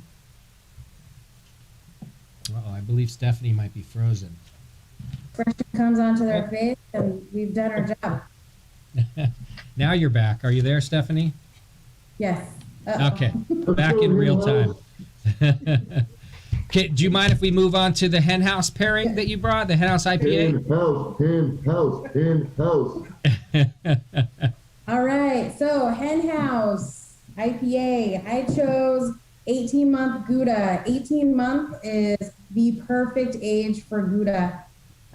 It's still really creamy when you eat it in your mouth, but it's aged just enough that you get those crunchy crystals that everyone loves, but it's not too sharp. It's going to go with the nice orangey citrus that's happening with the beer and pair with the pininess, mild maltiness. It's not too bitter, so it goes really well together. I agree. That's a great pairing. I quickly tasted through the cheeses before we started, and it was pretty cool how much they kind of reflected the beers and what I know of the beers. And so that was really exciting. It's also always crazy to me, the amount of crystal malt in our IPA is 2.5% of the grist. 2.5% of the grist. But when you drink it alongside a more contemporary hazy IPA where crystal malt is, somewhat verboten, you notice it so much in the caramel notes that are present in our IPA that I don't always notice when I'm drinking it by itself, but drinking it alongside hoppy beers that don't have a little bit of caramel malt. The caramel is one of the first things that jumps out at me, and that caramel piece with the salty piece, like you mentioned those crystals, those play so well together. The sweet and salty, it's like everything you want out of a kettle corn, and it just works so wonderfully together. So I really, really dug this pairing, and I'm going to eat all of that and finish my beer. I'm going to use the word verboten probably all weekend, by the way. Yeah. That pairing was made in heaven. That is a perfect pairing. That beer and that cheese, it's almost like the cheesemaker and Hen House got together and planned it that way. Is how good that is. But that's the fun part about pairing, right? Like every now and then you find things like that you're like, I just can't believe how good these are together. And it's very cool how it biases me toward a certain aspect of the beer. Like this beer is pounded with very expensive, very trendy, dazzling aromatic hops, but in the presence of the fattiness of the cheese and the saltiness of the cheese, my senses are sort of directed towards the malt. And so there's 15% wheat in this beer, and then that 2.5% caramel that in the presence of the salty things in front of me, just like almost steps to the forefront in a way that it really doesn't when you're just drinking this beer as a pint. Well, and Stephanie, you kind of mentioned that the beer can really evolve when you're doing pairings like this. And I'm not going to lie, I drink a lot of Hen House IPA. We get it here at the Hop Grenade all the time. It's just one of my favorite, solid West Coast IPAs. And it tastes very different right now with this pairing. It tastes great, just different. I love how it changes like that. And I'm glad I bought more Hen House IPA. Stephanie, do you want to move to the next pairing? Uh-oh. We keep losing Stephanie. You're killing me, Justin. I'm trying to keep up. Excited. Trying to use the word stoked like everybody else. The Zoom cut her off from saying it. Yeah. She's coming back now. Well, Teo and Benny, why don't you tell us what you think about this pairing? How do you like it? So first and foremost, one of the missions that we have along with building community and preserving culture is expanding the palate. This is exactly what we're talking about when we mean expanding the palate. It's like an idea. Once it takes hold, it can't go backwards. And we think that is so valuable, not only in the culinary arts, not only in cuisine, in cheese, but also with craft beer, I think the other thing too, as part of what we do as we're introducing craft beer to a lot of new consumers, I think this is a really great way to do that because it's a nice introduction with cheeses that people might often be familiar with, and then pairing it with these really delicious beers that they might not be familiar with. It's just a great entry point. So I think this is a really important pairing, and it's really delicious. That's a good point, Benny. And in fact, with introducing new beer consumers, I find that a pairing like this, especially that last one, it can kind of take the edge off of some of the things that when people say I don't like beer.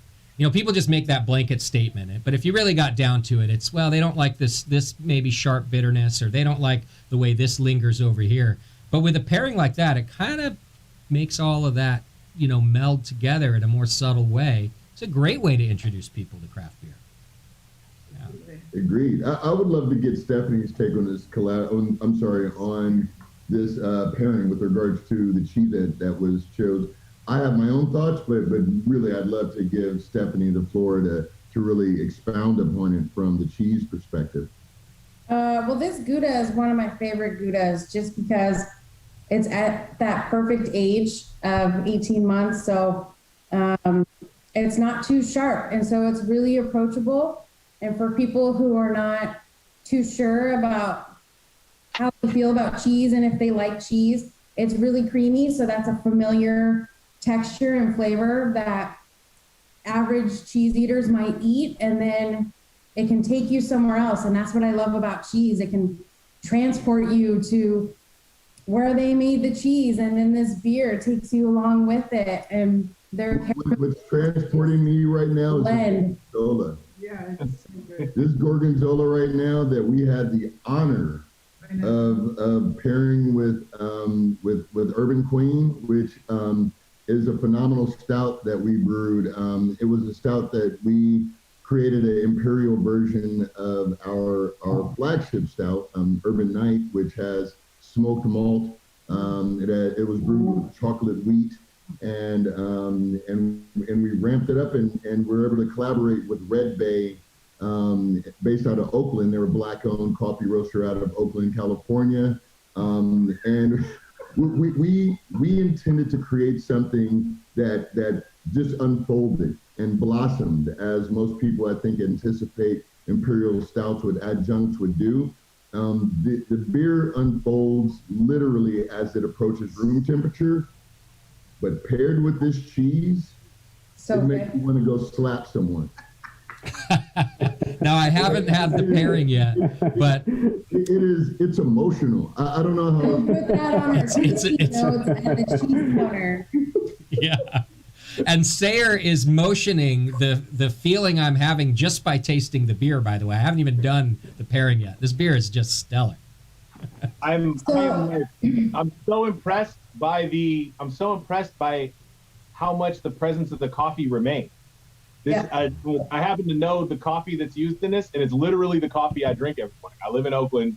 King's Prize from Red Bay is the coffee I drink every morning.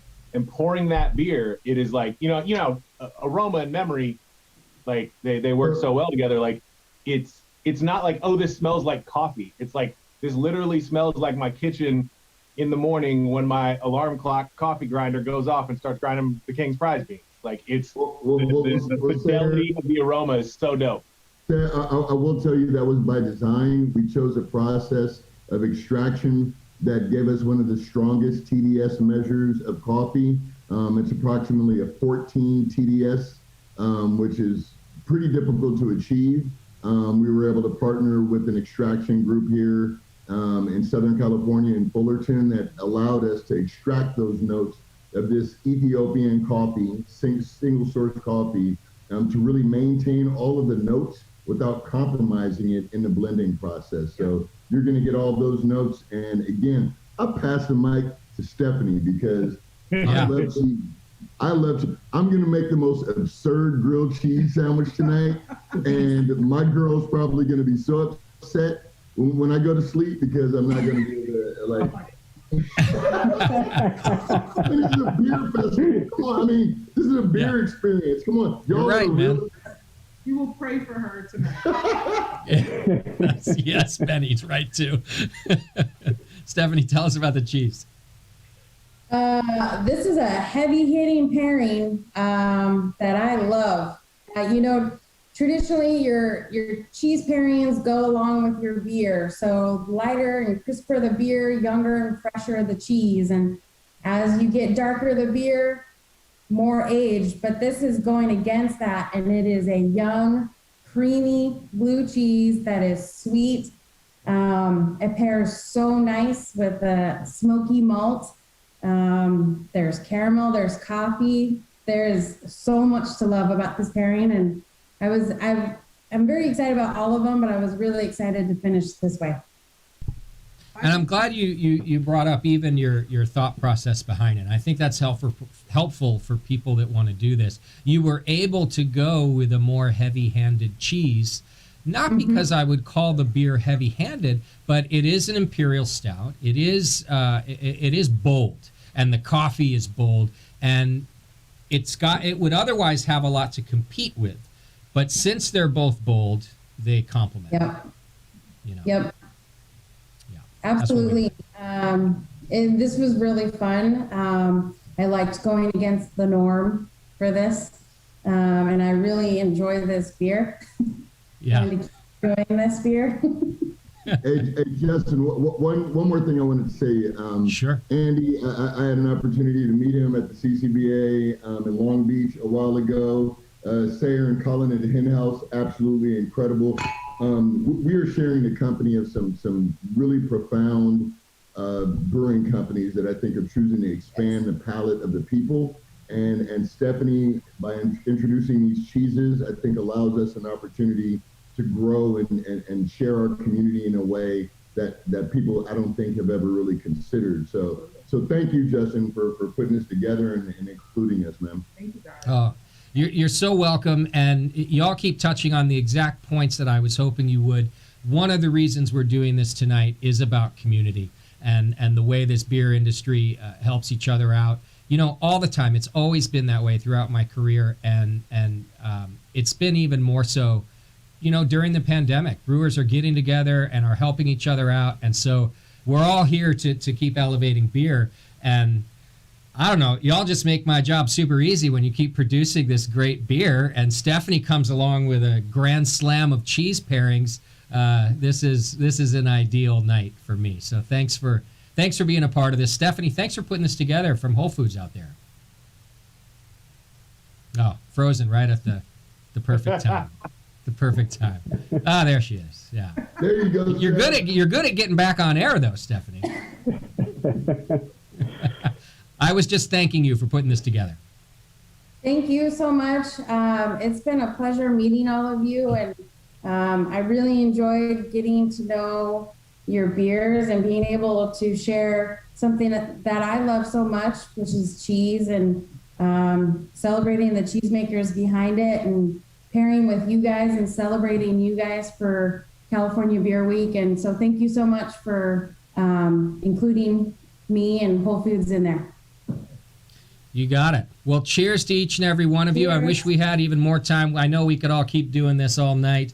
I've got more guests to get to. I want to thank you all, and have a good first California Craft Beer Week. Stay safe, and I hope you get to enjoy some more community out there, everybody. Cheers to each of you. Family. Thanks, guys. Cheers.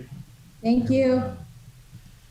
That's a fun group. That is a super fun thing to get to do, and do some pairings of any kind. It used to be that beer and chocolate was my go-to pairing, and there's nothing wrong with that. But beer and cheese has taken the cake in recent years. Well, I do have more for you, and I'm excited about that. We've got another panel coming up, also about innovation, and this time we're going to talk about the innovation of styles. And those of you who are beer geeks like me, I know that you get excited about what's happening next, and even some of the innovations that have come out of California. We're going to talk about sour beer, and we're going to talk about hybrid beers like wine beers, and we've got some great brewers on with us. We've got Alexandra Noel, who's from Three Weavers. She's always just a joy to speak with. Kim Sturdivant, he's the head brewer out of Pacifica Brewery, and he's known for inventing a style even and making making it popular. So we're going to get to talk to him about that. And we've got Jonas Namura from Radiant Brewing, who's brand new to the scene, and we're going to learn about him as well. So hang out with me for a couple minutes at this break, and when we come back, I've got a lot more for you.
We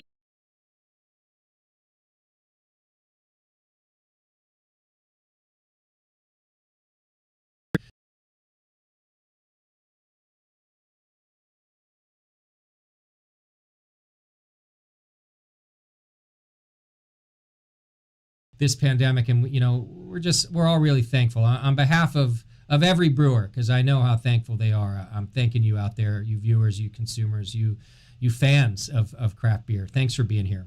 Also want to thank some of the people that have made this possible tonight. Of course, Whole Foods Markets, who's just been a great partner, and of course we just got to do that great cheese pairing with them tonight, and they supported the entire California Craft Beer Week event, and certainly tonight. But there's a couple others too, that especially in a fairly small community like ours. So I want to give a special thanks out to White Labs Yeast Company, who's always supportive of craft beer, and to Visit Santa Rosa. They supported this.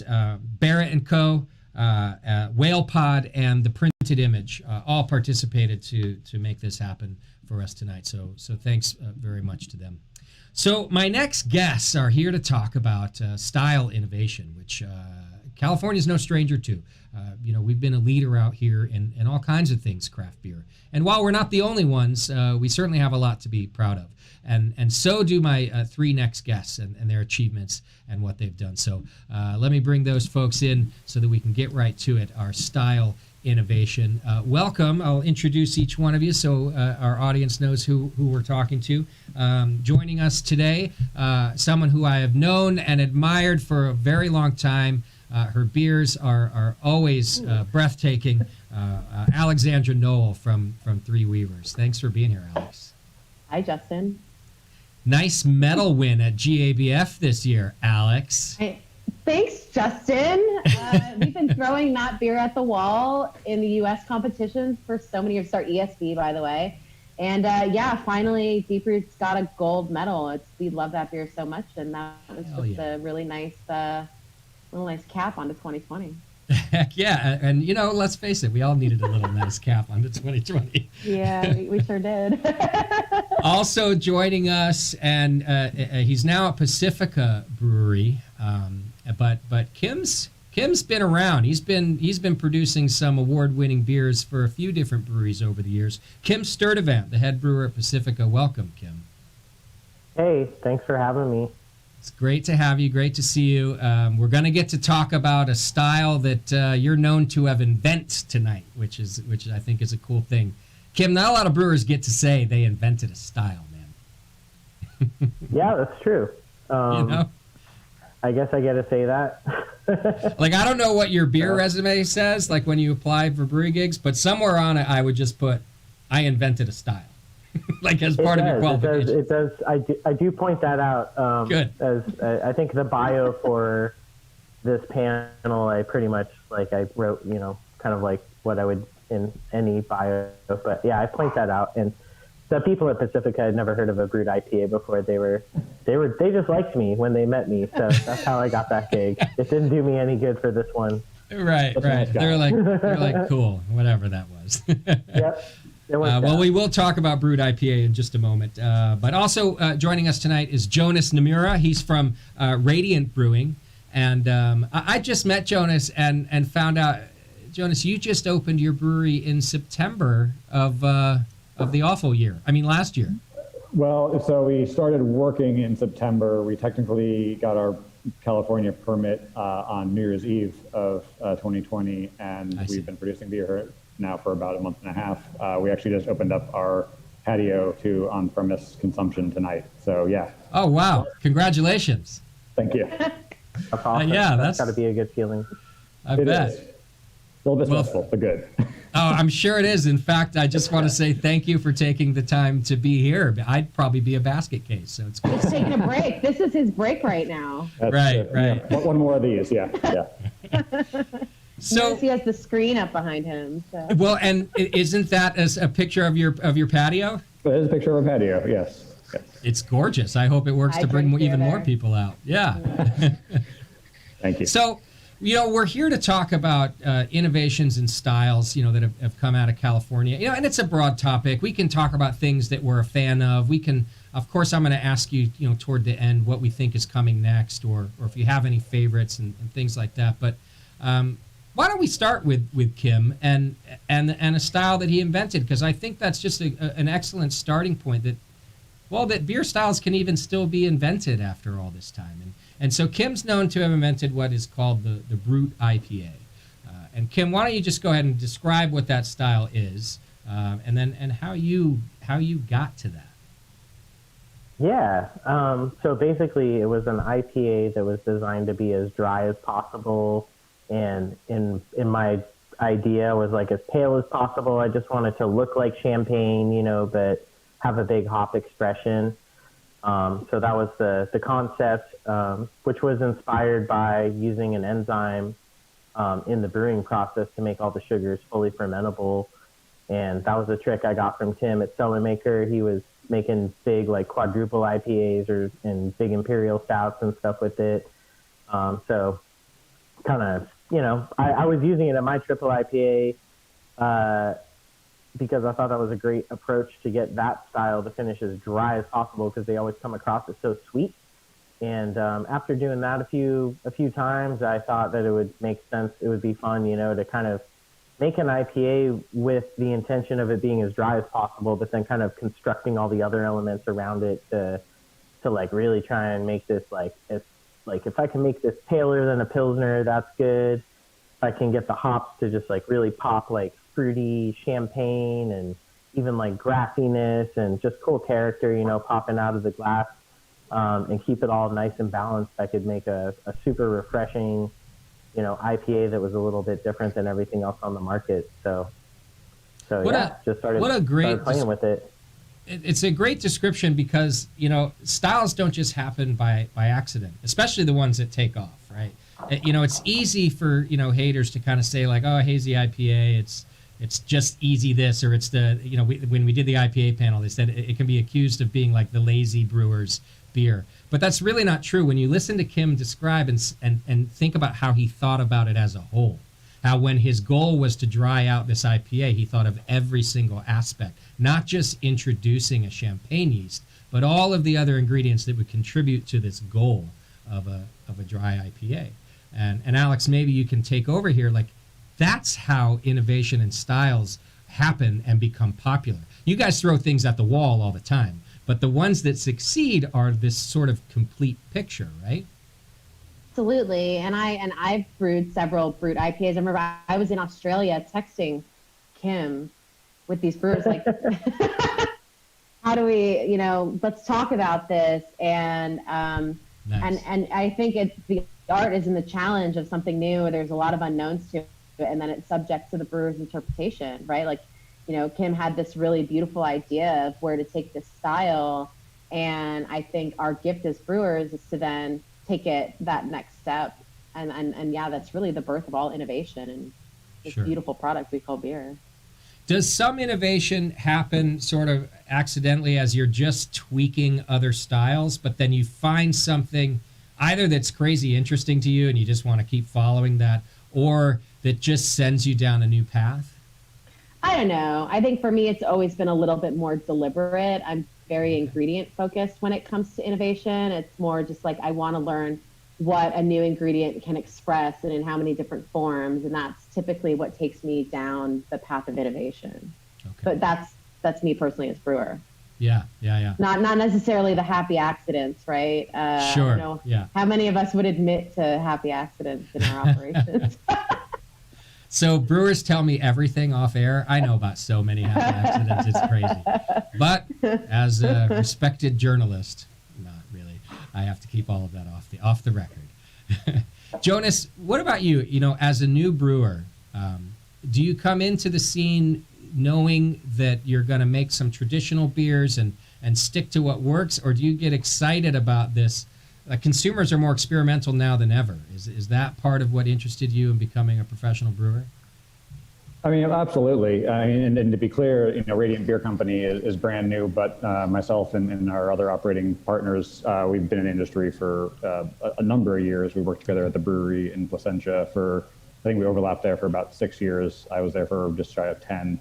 And so definitely have that, side of innovation and looking at different, barrel aging and doing different ingredients, doing wine beer hybrids, doing all sorts of different styles on that front.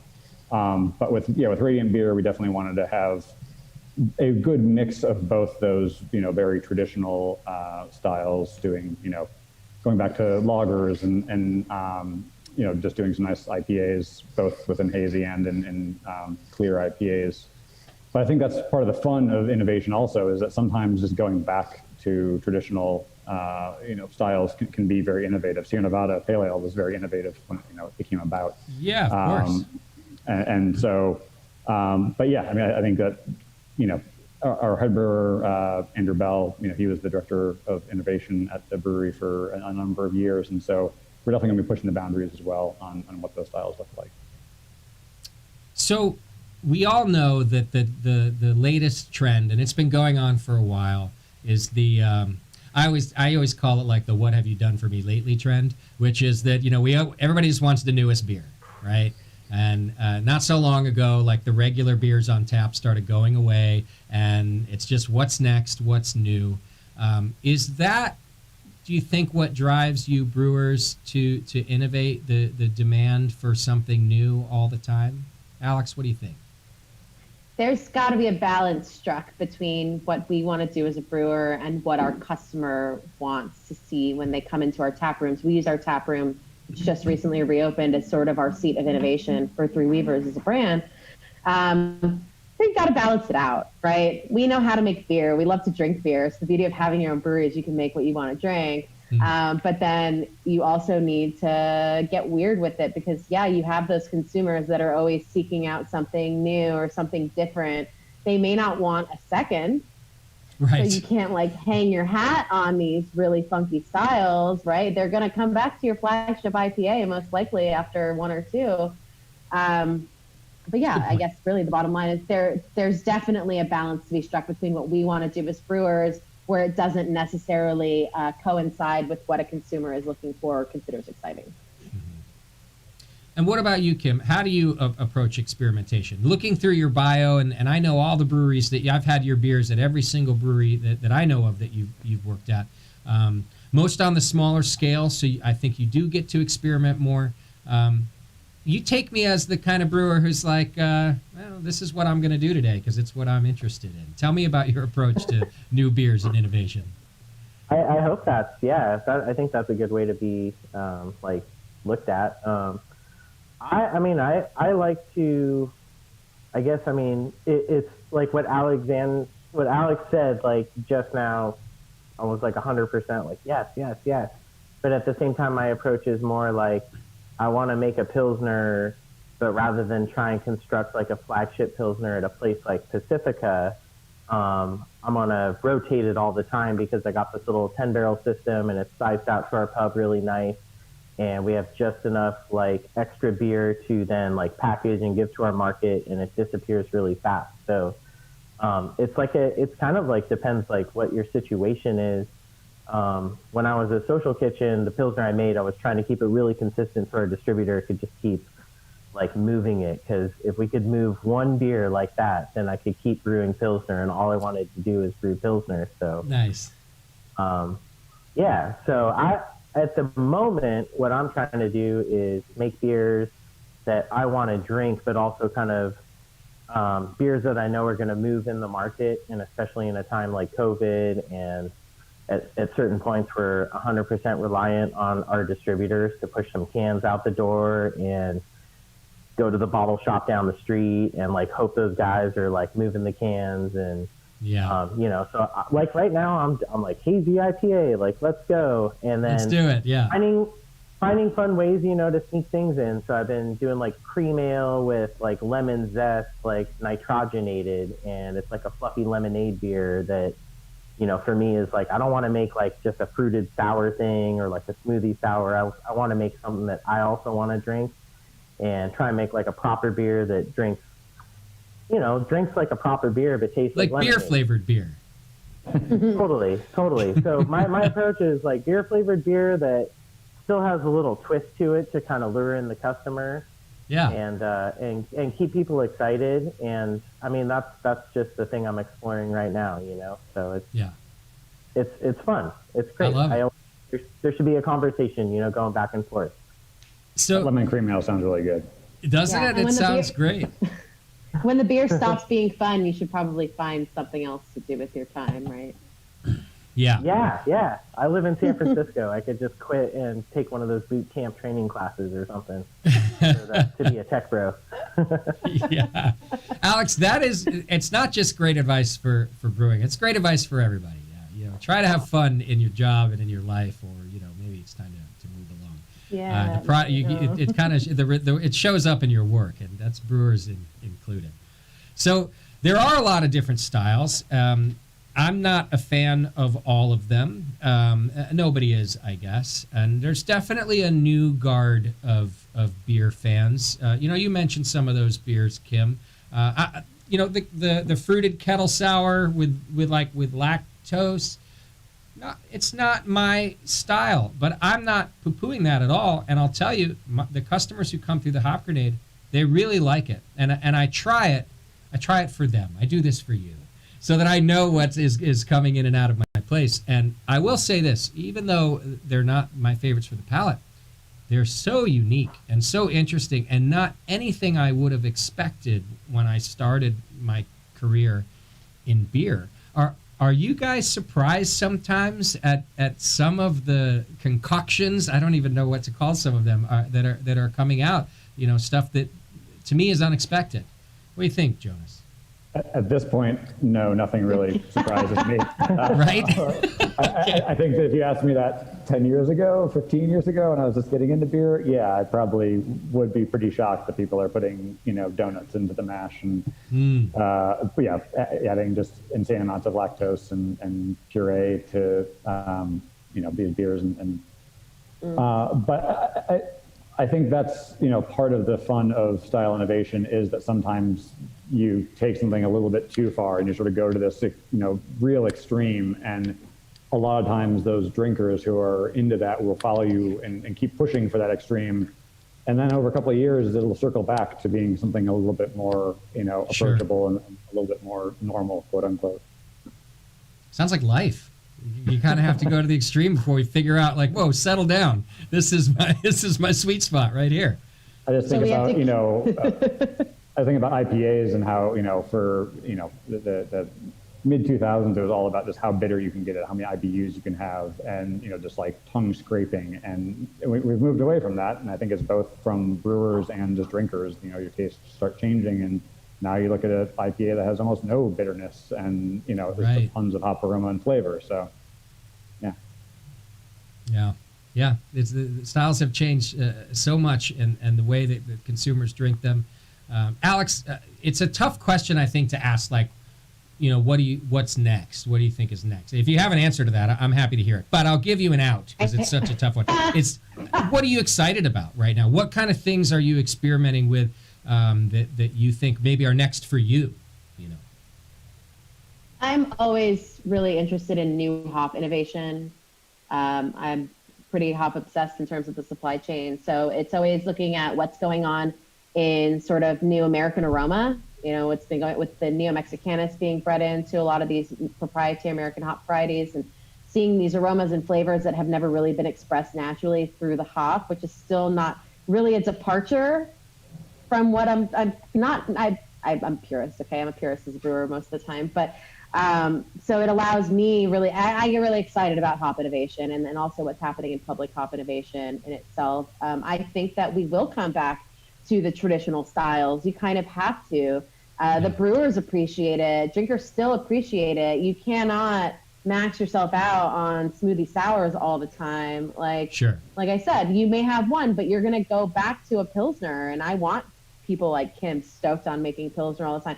We are stoked at Three Weavers to get a Pilsner in the tank, and we leave it in the tank. We just put it in the tank and we forget about it for almost 3 months, right? Yeah. We let it do its thing. So I don't know. It's finding new ingredients that are exciting. We have a beer in the tank right now with some Amburana wood that we've used in the past, the wood from Brazil. But anytime we can get our hands on something that's unique in character but still fairly natural, and you can infuse something crazy into a beer, that's where I'm the most excited about. Yeah, I love it. Where we're headed. Yeah. Well, and it's not just brewers who are innovating, as you're saying. It's hop growers, right? And it's maltsters and the way that they're modifying malts to become dry. In our IPA panel earlier, and it's been a theme of mine for months now, I've been talking about this, that I like IPAs again, for example. And one of the reasons I think is how unique and complex hops have become. I'm going to give a shout out. I've been talking about this brewery like anonymously all night, but I don't work for anybody. I could say whatever. Like Altamont Brewing Company right now I drink a lot of their beer, and I'll taste some of their IPAs, and they're so complex and they're so bright and they're so that in my head I'm like, wow, they used 5 different hops and I don't know how they got this flavor. And I look at the can and it's two-row and Mosaic. That's it. And obviously there's some there's skill from the brewer here. Their selection, also, Yeah. of course, and they're very. And I see them. I see the Altamont guys in Yakima, so they're there. They're on the farm. They are selecting their hops. They know what they're looking for aromatically in these varieties. And so there's definitely a ton of thought that goes into even the most simple of IPAs. Right. You see that's simple, right? And the amount of different characteristics I'm getting out of that beer, of course, there are other contributing factors. It's the yeast they use. It's how they ferment. It's the way they use that single malt, that two-row. But it's also that hop, right? Like, as you're saying, they're selecting that. And hops now can just be so expressive even in a single variety. And, Kim, I would say that's true even in Pilsners, right? Oh, for sure. Yeah. I mean, a Pilsner is like one of the simplest beers you could possibly brew. It's like your base recipe is just going to be Pilsner malt and then a traditional German hop, or I'm talking German Pilsner here. Czech Pilsner Sure. could be a little more complicated process-wise, but it's like you're just trying to get like 2 really, really delicate ingredients to shine as big as possible while still remaining like super restrained overall as like a total package, Yeah. So, I mean, and like with Altamont, I 100% agree. Like when COVID happened and I was stuck at home for a while, I was like, I wanted to drink dry, clear, hoppy beer. And with a lot of like hop clarity is kind of like what I'm calling it right now. I hope that's the future of IPA, Like is like that. where you drink things and you really sniff out like exactly what those hops are in the beer. Like, if we're talking about innovation, like that's the direction I think all of us want to go as brewers. Is Sure. Hop clarity, Yeah. And it's what consumers are looking for. I've learned an awful lot over the last year, spending a lot more time in my tap room and a lot more time, facing the consumer who are buying the cans. As you mentioned, Kim, that's really big for craft beer during all of this. And I'm tasting a lot more, and hops are still sexy. They always have been, but consumers really know more about it. And those are the innovations they want to see. And they call some of the techniques you guys do by name, too. They come in and they're like, so what double dry hop do you have this week? What's the other one that's like, it's an acronym like CDHC or something? You're talking about HD, high density hop charge. That's what I'm talking about. People come in and ask about that. I'll never call it that. No offense to the people who pioneered this term, but it's something that as a California brewer, I mean, Kim will tell you, we've been doing this for years. I mean, I've double dry hopped everything for. I know. Let's bring Arnie on this call. I mean, we've been doing this for years without a name. It's just how we make IPA. Well, and you could say that, Alex. Like you could say, "Oh, hazy beers." Yeah, I remember when I made a Hefeweizen. Like it's not. Some of these things are new, not new. It's a new way to do a hazy beer, obviously. Sure. Well, I'm happy to get to speak with all of you, and I'm excited to see what's next.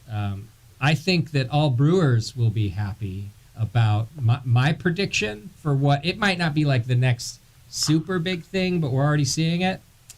Lagers are back, Kim. Lagers are back, like in a really strong way, and I think that has to do with innovation and learning the style. So totally. When 15 years ago, not every craft lager was as stellar as like a good European lager. I'm not afraid to say, but you craft brewers have grown up and learned your craft, and there are so many great lagers. A beer that you can't hide behind out now, and I think that's starting to show up in the market. So more lagers. Absolutely. No, and I think also a trend with like premium lagers and getting more interested in doing wood aging and doing different dry hopping on lagers, and yeah, just getting more innovative within that spectrum, just like everyone has been doing with IPAs for years now. Right. And I think that maybe that coincides with, people are paying more attention to alcohol content nowadays, and not in the way they used to. We don't get asked at my bar anymore, hey, what's the strongest beer that you have? We get asked, what is the haziest beer you have? But we don't really get asked, and as people are experimenting with hard seltzer, kombucha and things like that, I think lager fits right in there, right? Where you can have this big flavorful beer, but in the 4.5% to 5% range. That's some innovation right there. Yeah. I mean, the Germans sit around by the thousands and just chug liters of lagers. It's for a reason. If we can bring everybody in and be like, hey, all that macro stuff, it's not that cool, but you can come into our spot and drink a big ass glass of, big frothy head, proper made lager, and then order your IPA with some super cool hops in it. After that, that's the experience, Yeah, absolutely. Absolutely. Big mugs. Yeah. Big mugs. Big mugs. Yeah. Big mugs are the future. Big mugs are the future. The past becomes the future. I love it. Well, thank you to each of you for being here tonight. It's a lot of fun to speak with you, and I'm always waiting for what comes next. And Jonas, I can't wait to try your beer. Now that your patio's open, I'm going to have to come pay you a visit. Yeah, absolutely. All right, Alex, Kim, Jonas, thanks for being here and helping us kick off California Craft Beer Week. I hope you have a good week and a successful week. Thanks, Justin. It's a great pleasure. Thank you. Thanks so much. Thanks for having me. All right, what a crew. There's so many places to go when you talk about innovation, and you consumers have a lot to do with it. You drive the industry in many ways, and that's certainly true with the haze craze right now. So we appreciate you, and that's why we're doing this tonight too, to celebrate you, to celebrate the California craft beer industry. And up next, it's time for happy hour, which is perfect because I've had a couple beers now tonight, and I'm going to get to do that with some of my good friends in the industry. We're going to talk about how SF Beer Week was created way back when, as well as just reminisce about some good times in California craft beer, and talk about the new brewers out there, the new guard that's there and impressing us all so much. So stick with us. I got to take a quick little beer break here. You should too. And I'll be back in a couple minutes with happy hour.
And I do want to give just a couple of reminders. Go to cacraftbeerweek.com where you can learn about all the different events that are happening. You can get the California Craft Brewers Association beer box there. You can get the collaboration beers that were done, and all of those great partners that help them do that. Admiral Maltings. We're going to talk to Dave McLean here from Admiral in just a couple minutes. White Labs, BSG Craft Brewing, Hollingberry and Sons Hops, Brees Malts, Custom Label was involved, and Giga Yeast. It always takes a village to make these things happen, and the collaboration beers are stellar. You can find those at Whole Foods. You can find them at places like Tiger's Tap Room.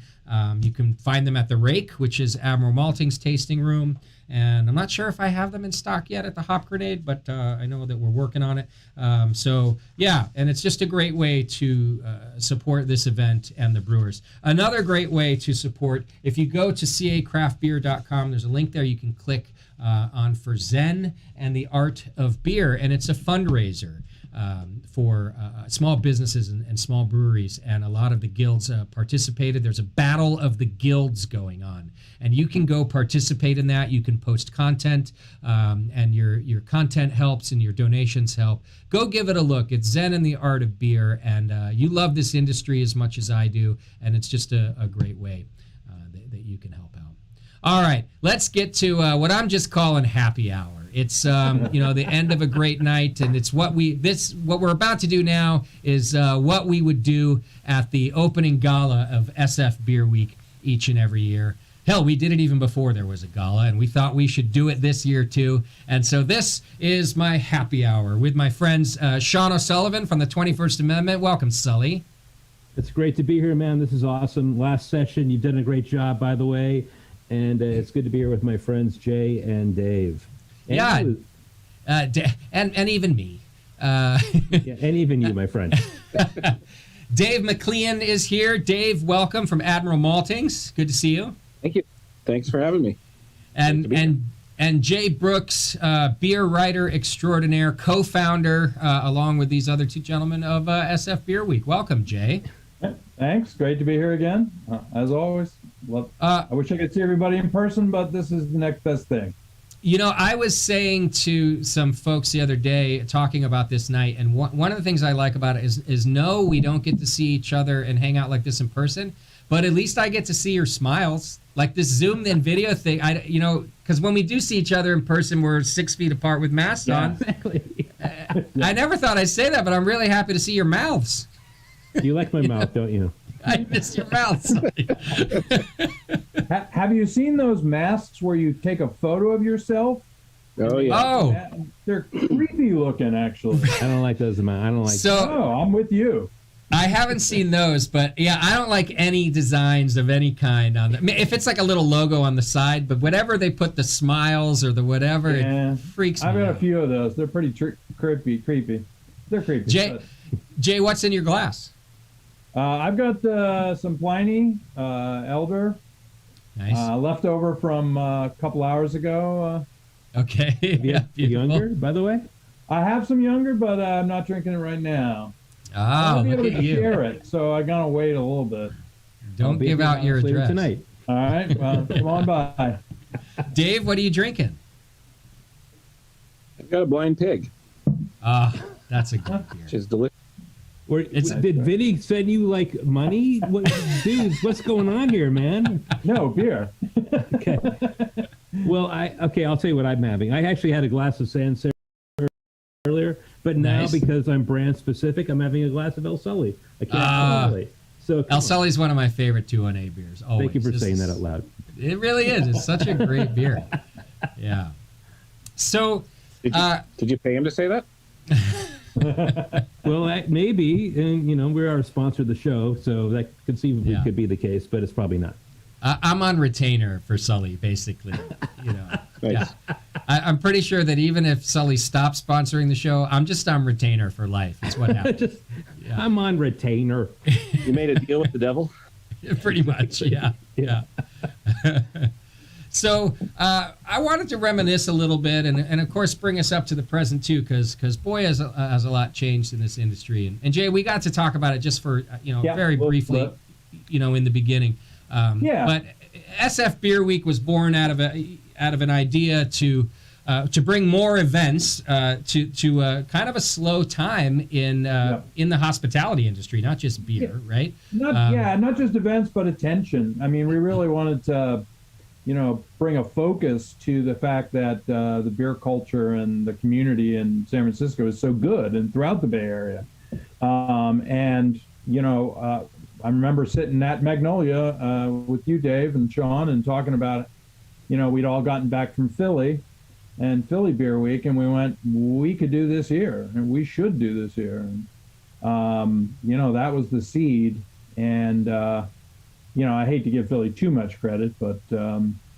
Why not? Yeah, well, it's okay. I have relatives there. It's fine. Go ahead. I do. I grew up near there, yeah. We all have PA connections here. We do. That's true. Actually, we do. Yeah, it is crazy, but true. Well, and we're not the SF is not the only the Beer Week thing has really caught on. Certainly in California, there's beer weeks up and down the state now, which is a wonderful thing. It is. I mean, it's filled up our calendar, but it's a wonderful thing. At one time I was tracking, around the world how many there were, and there were over 100 at one point. Wow. I haven't looked at it recently, and I think that's come back a little, but there's still quite a number of them out there. I'm no mathematician, but there's only 52 weeks in a year. That is true. There's a little bit of overlap there. Yeah. But do you guys remember actually early on we had that meeting in Magnolia, like what the mandate was? It was like we did not.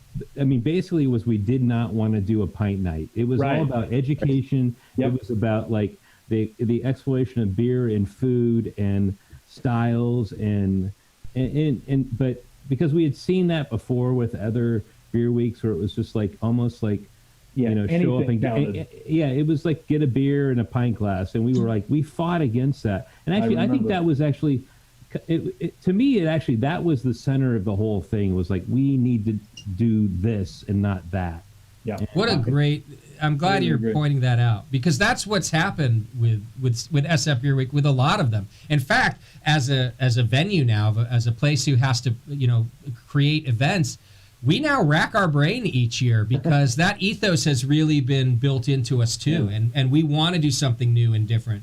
And you brewers sometimes hand it to me, like our hazy versus clear event is super popular that we started 3 years ago. That's a great event. Yeah, and I'm just like, thank you, brewers, for giving me something new to do. But it's a good point. Other thing, I remember wanting to kind of hit people over the head with this sense of abundance, right? This idea that there were so many more events than you could possibly go to, and that I remember talking about at that same meeting Jazz Fest in New Orleans and how there's multiple stages and there's just too much to do, and you kind of almost have to judge how well your trip there went by like what you missed instead of what you got to see, because there was just too much. And I remember talking about wanting to like create that sense, because that was the whole idea of amplifying like what was going on in our local beer scene, was make it so that there's just so much going on that people are like, oh, do I do this or this each night? Sure. Yeah, you have to make choices. Yeah. And that succeeded in that. I mean, that seed took off, and now there is definitely every year. Yeah. Right. Well, and Dave, you're a great example of someone who sparked some of this, because you've always been a foodie. I don't know that I've ever discussed beer with you if there wasn't like a food component involved, a pairing, and that's something you're excited about. And so those are the types of events that I think took off even from early on. You would put on these beer pairings and beer dinners and get people excited about that congruence. Yeah, I think every year, every beer week, there are maybe, I don't know, a half dozen. There's some number of like really killer dinners. I mean, there are a lot of dinners, and they're all good in some way or another. But like, there's some that just like every year, like a few people kind of go over the top and just pull out all the stops, and it's just a lot of courses, and it's just a lot of really like totally nailed pairings. And those from the beginning, those have kind of shown like how far you can take beer, and now it's kind of become a lot more commonplace to be able to do that and have that just be part of beverage programs at restaurants. But it wasn't then, and that was a way to kind of like show what was possible. Yeah, exactly. Well, and Justin, I hate to contradict you just a tiny bit, but beer is food. Okay, fair enough. Yeah, you got you fair on enough. technicality. Yeah, exactly. Well, and impeachment hearing. Sorry, go ahead. I think the goal has always been with everybody's beer week, and certainly in California, to elevate beer. And I think maybe that's what you're getting at, Sully, when you said, "Hey, in the beginning, we're like, this isn't about a pint night. This is about beer. Is craft beer, independent beer is something more than that." And that's what you were going for. Yeah, we were like, I mean, we started like we started with David and Magnolia. We did Strong Beer Month, and that was kind of one of the bookend events with like the double IPA festival down at the Bistro and the Barley Wine Festival at the Tornado. So these were the things that were kind of like that actually kind of started the whole thing. And right. And then Dave and I started this whole that whole month-long festival, Strong Beer Month, as sort of a reason, because we were like, it was the slowest month of the year. Like February was not a great month in the restaurant industry, so that was like the ethos of like the way the whole thing kind of like launched, and then this whole thing came together because of the other events with the Tornado and the Bistro. So it was just like it's just an amazing kind of opportunity that all kind of like came together at this one moment, and and look what's happened. Yeah. I mean, Strong Beer Month came out of us sitting at either one of our bars empty, like the only people in it, thinking about how like February sucked because there's nobody there. We had no customers. It was like the deadest, quietest, slowest month of the year. Right. So it really was like a situation of like drinking beers at an empty bar. What do you want to do? Lose money, saying like, how do we like fix this? How do we like lure people in the dead of winter? And Strong Beer out Month. of that comes Strong Beer Month. And now we've got other this things like Barley Wine Fest and the Double IPA Fest, the early pre-beer week events. Right. Now we've got this goddamn dry January happening, which I feel like should have skipped 2020. Like, I'm fine with it. Do your health thing, but do it in 2022. But then dry January followed up by Strong Beer Month. What a home run, guys! That's a nice idea. Yeah. And so you three have worked together in various capacities over the years. There's a lot of new brewers out there now, and new beers coming out. Sully, are you a fan of some of these new styles and the new innovations that are coming out? Now? I just want to know, like, right now. Well, to be honest with you, when I talk to brewers right now, they're I'm kidding. Brewers who are old, like me and you, right? Way older than you, but go ahead. But not me. Brewers are like readily admitting, like, we're really stoked about what some of these new brewers are doing, and there's a ton to learn. So my whole thing is, I realized, so like when we started Beer Week, there was like, or even the Guild, there was like 7 of us, I think, right, guys? Maybe that sounds 8? right. In San Francisco, yeah. Yeah, in San Francisco. So now there's like, there's 20, 25 breweries, I think, I'm guessing right now, but it's around that right now.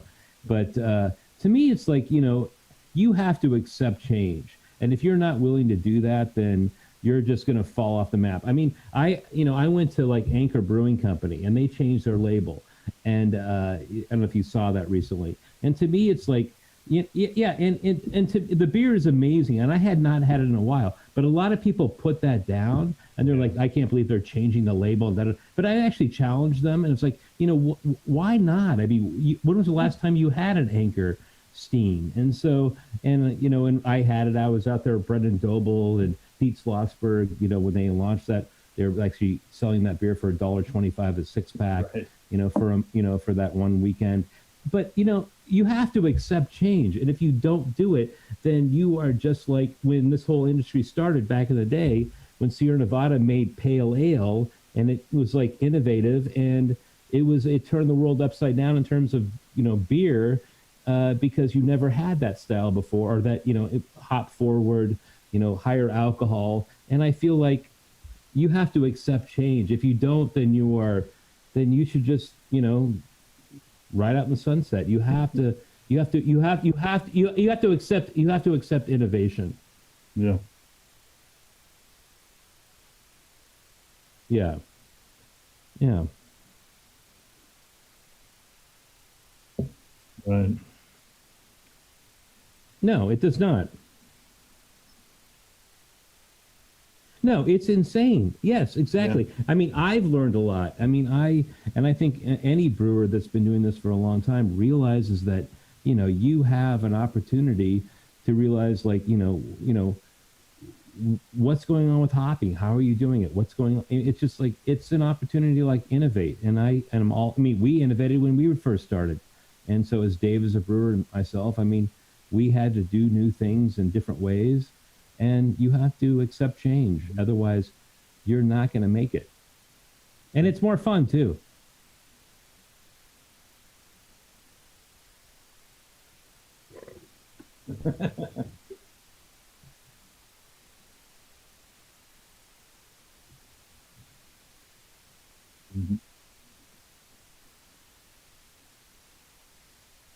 Thanks. Yeah, I mean, it feels like a natural progression of things, right? I mean, it seems like, in the early days there weren't enough breweries making enough volume of beer to support craft on the supply side, but now there are, and it's become a thing, and it just feels like that's, if you want to expand what it means to be a to be a regional craft brewer, working with your local maltster wherever that might be, it feels like the next logical thing. Yeah.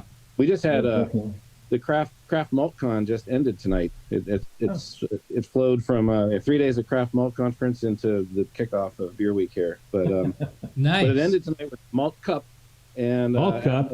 Admiral won third place in one of the Malt Cup categories. Nice. So Congratulations. we're very excited about that.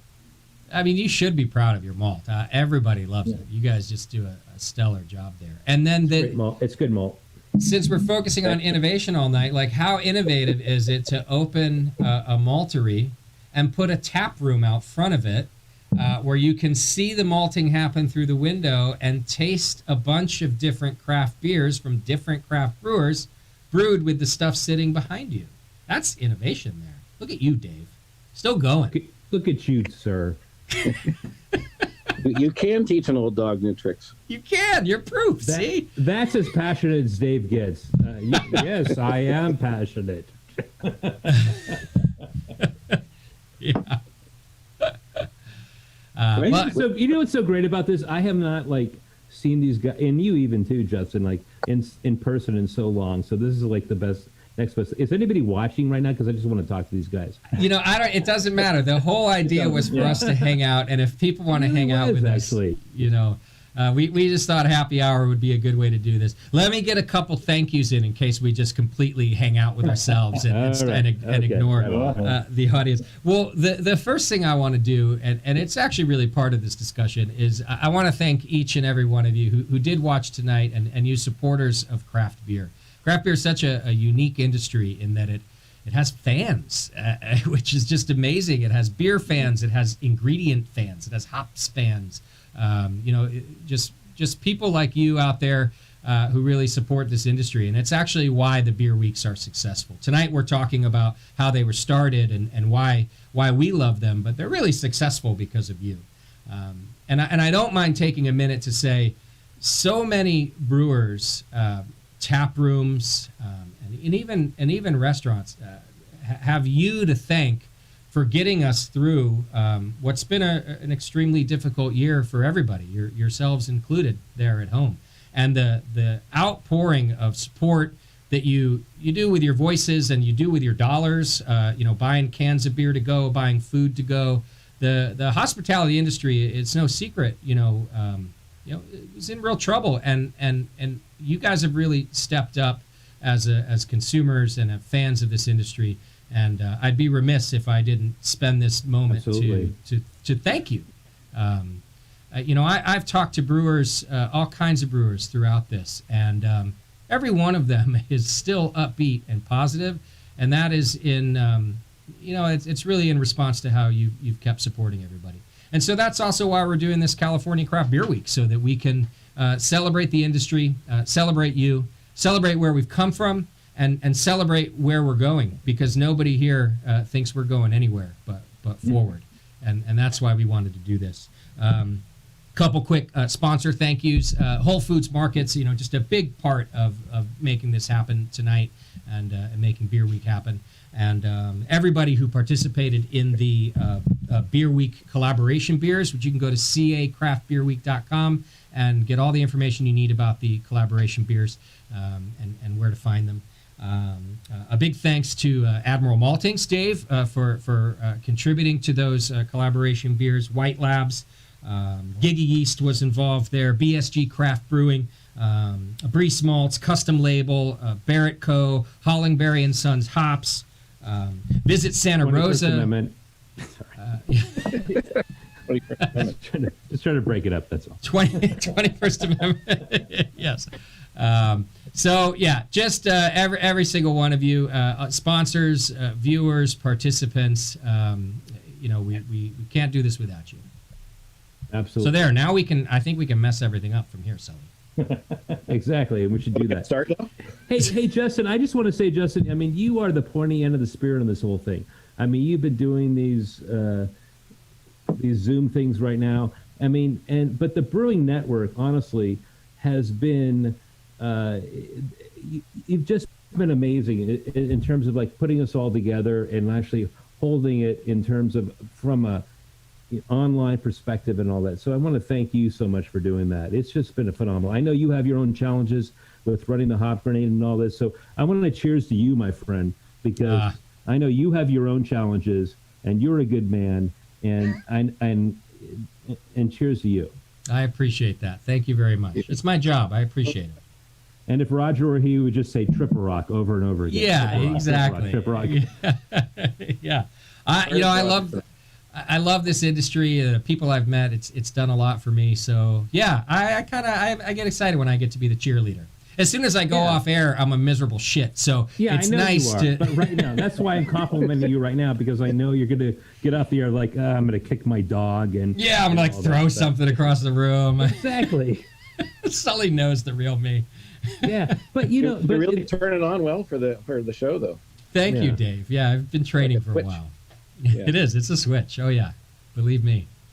But we've been doing this for a long time. I mean, Beer Week. I mean, even before it was Beer Week, and so it's just the fact that, I mean, when we first started. I mean, Dave, you can like speak to this because it was early on when you were like, it was just a map when we first started like the guild, and then it just exploded, and then eventually we took on like we had a website, and then we started this Beer Week thing, and it became like bigger than anything. It was just pretty phenomenal. Yeah. I won't lie. There were Beer Week years where I was like, actually, it's what you were asking for, Dave. I was like, I don't know what to do with this. Beer Week looks like Beer Month. There's so many events in this week. Then I'm overwhelmed. I'm just going to go to the gala, and then I'm going to stay home. There's a lot. It's really grown. I mean, were we at the peak of the whole thing? We were like 900 events or something like that. It was. There were, we hit almost 1,000 events at one point, and I think the last few years, it just turned into this. I mean, as awesome as it's been, it was a slog. Like by the end, by like day 7 or 8, like Sean, you always, you still, well, you're not doing it this year, I guess, but you have always done the Brewers Sunday Tea on the last day of Beer Week, and that's like the day where you just kind of hung over and on zero energy, just show up and kind of tail between your legs and just like ready for like seeing the end, seeing your bed and a nap in sight, and just having that last day where you're just like, oh, is it over yet? But it's a beautiful thing. It just falls into the careful what you wish for category. Like that's exactly what we imagined. That's what we're saying. Like we imagined something like this, and it actually happened. And then it happened. It doesn't help that a Beer Week is not 7 days. Beer Week is 10 days. Exactly. So Jay, that's a third of a month. I've always blamed you for that. I don't know why, but I used to complain about that, and I'd be like, it's Jay's fault. He started this thing, and I'm mad at him that he doesn't know what a week is. No, we made up our own week. Yeah. 10-day week. There's regular weeks and there's Beer Weeks, and Beer Weeks are longer. Yeah. Makes sense. Yeah, but even up in like I mean, eventually expanded down to like Santa Cruz and up to out to Sacramento and up to Santa Rosa. I mean, Jay, even up in your neighborhood. I mean, you saw it like kind of explode there as well. Everywhere. I don't know if you remember the first year we had an event in LA. A guy, I forget what bar, it's a well-known bar, they put on all Northern California beers for one night during Beer Week and did a Beer Week event in Southern California. Oh, I remember that. Was that Blue Palm or what was that? It was Blue Palm, wasn't it? Yeah, Blue Yeah, Palm. it might be. Yeah. So yeah, it definitely spread. It has. Yeah. Sacramento Beer Week is quite large, and everybody gets to have it. It's a great way to celebrate, the industry in general. But I think, and one thing I didn't touch on quite enough tonight is, let's be honest, it was also a way to build more community. Like for us to get together. It wasn't just consumer facing. It was also industry facing. And the industry really got on board with that. Like people from Southern California fly up for SF Beer Week and vice versa, so that we can hang out together and share ideas and stories. And COVID, I think, has only enhanced that. Maybe we don't get to be together as much, but I do feel like we're collaborating more. This damn Zoom thing has been working great for us. And, the community, I think, is stronger than it's ever been. Yeah, I think it's the sense that we're all in the same boat. We're all in this together. And I think the community was there. I don't think the Beer Week so much built community as reinforced it and confirmed it. And, it was already there. It just brought it all together in a way that almost nothing else could have, I think. And it, but it really, I think, just solidified those connections with everybody. Yeah, sure. I mean, I also agree, we're not so fractured, I think, with, it started off as the San Francisco Brewers Guild, became the Bay Area Brewers Guild. And actually that came through kind of a collaborative effort through all the different regions, North Bay, South Bay, East Bay, out, it was like, it could have gone the other way, honestly. And a lot of people don't realize that there were meetings that happened with the guilds that kind of where there was conversations and it was, but we all kind of aligned in the end. And that's actually, to me, a humbling moment, because I feel like, you see I'm not trying to poo-hoo other areas, but I feel like there's been some challenges with other, regions and all this where the guilds don't align a lot. Sure. And I feel like we came together, and I feel like that is exemplary. And we should all, everybody right now, pat each other on the back right now, who's ever watching this right now, because it really exemplified the kind of cohesive, energy that all came together. And, because we are all in this together. And I think that's really important. Well, and here's another one. Natalie Chilurzo was talking to me about this in one of our pre-interviews up to this, and we just didn't have time in our opening to get to it. I know she won't mind me saying it because we both wanted to talk about it, and it was about how communities changed. Community has changed a little bit during COVID in a really good way, and she was just expressing that they hear from new brewers and brewers that they've never met and would maybe have never heard before, and they're reaching out to brewers and maybe they wouldn't have, whether that be to deal with some of the shortages the industry is experiencing when we have trouble finding cans or ingredients, or whether it be, hey, what did you do to tackle this problem that we have to pivot so much right now? And she was, the one kind of saying to me that the community might be, it wasn't fractured before, but we were kind of saying, there's these brewers like us who have been around for a while, and we hang out with other brewers who have been around for a while. And then there's new brewers, and they hang out with new brewers. And some of the overlap wasn't happening as much as it is right now, because all brewers are helping each other to get through this. And the new brewers are calling the older brewers, and the older brewers are calling the younger brewers. And she was just saying what a cool thing it is to see. And I thought so too, that it might be stronger than ever right now. I completely agree with that. I mean, I pay attention to the SF Brewers Forum or a Bay, whatever it's called right now. And you see people who are desperate for cans or ingredients. And when I first started this industry, back in 1994, and here in Berkeley at Triple Rock, and if you needed something, we just jumped on it. And I actually see that right now, and I feel passionate about this. So if somebody needs cans or ingredients or technology, or needs to borrow something, it's there's no other industry I think in any organization that will step up and say, like, I will help you out. I mean, I dropped off a pallet of 16-ounce cans because we had them. We didn't need them because we didn't use them anymore. And I, and just, gave them because I didn't pay. Somebody paid for them. I didn't pay for them. That's another story. But right. I mean, so Sully's number is 415. But the point is that, it's sort of exemplary of like what we were doing all along, where if you need help, somebody will give you a bag of malt, hops, or something. Yeah. I mean, I've experienced that as well. I mean, I've had brewers that have given me malt and hops that I needed. So it's just, that's what's great about this industry. Yeah, that was my experience from day zero before I even got into it. Before I started Magnolia, there were people that I was able to turn to and ask for help or just ask questions. And it is, I think to the point that you guys are making, I think it's true that maybe it was there's so many new people coming in that it was maybe hard to retain for a little while. There was hard to retain that kernel of the camaraderie and cooperation. Sure. And it's possible that COVID is the thing that is kind of reminding us of like how we are all stuck in it together. And like it does feel a little different over the last year. It feels like it's coming back around to that same sense of like sharing and helping each other. Yeah. And I don't, a lot of that doesn't happen intentionally. It just happens as industries grow. Yeah. But yeah, right. you summed it up perfectly, Dave. I think that's what's happening is people just realizing it's happening in across the world too. But, since we're here to focus on craft beer, in California, it's just what we see. So I just thought it was a really cool point that Natalie made. And it's a great point. Yeah, totally.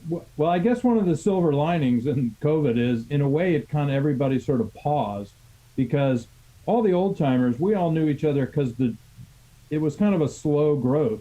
But the last, 5, 8 years, the growth curve just went nuts. So there were so many new breweries that we didn't really even have a chance to get to know everybody and build that community because it was just all happening so fast. Sure. Whereas this past year was kind of a slow, forced slowdown in quite a number of ways.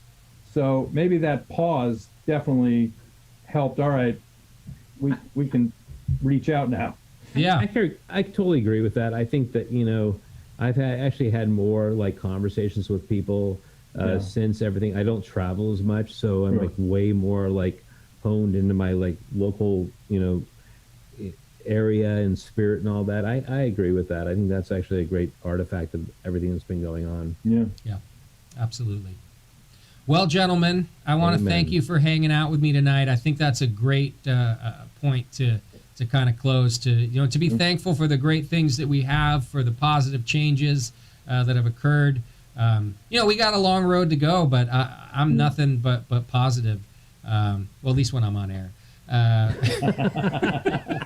I'm kidding. I really am positive about our industry and where we're going, and the togetherness that we still see. Yeah. So happy first ever California Craft Beer Week, gentlemen. Absolutely. Cheers. Mm-hmm. Dave, the rake patio's back open again. Hang on. Yeah, the rake patio is now also our parking lot. Ah, excellent. Okay, so we can go there. Bigger. Yeah. Sully, any of the 2-1A patios open again? Yeah. So our tap room in San Leandro is open. Actually, it's doing really well. We're being safe and concerned. And then we're opening up our pub, the Outdoor Element, the first week of March.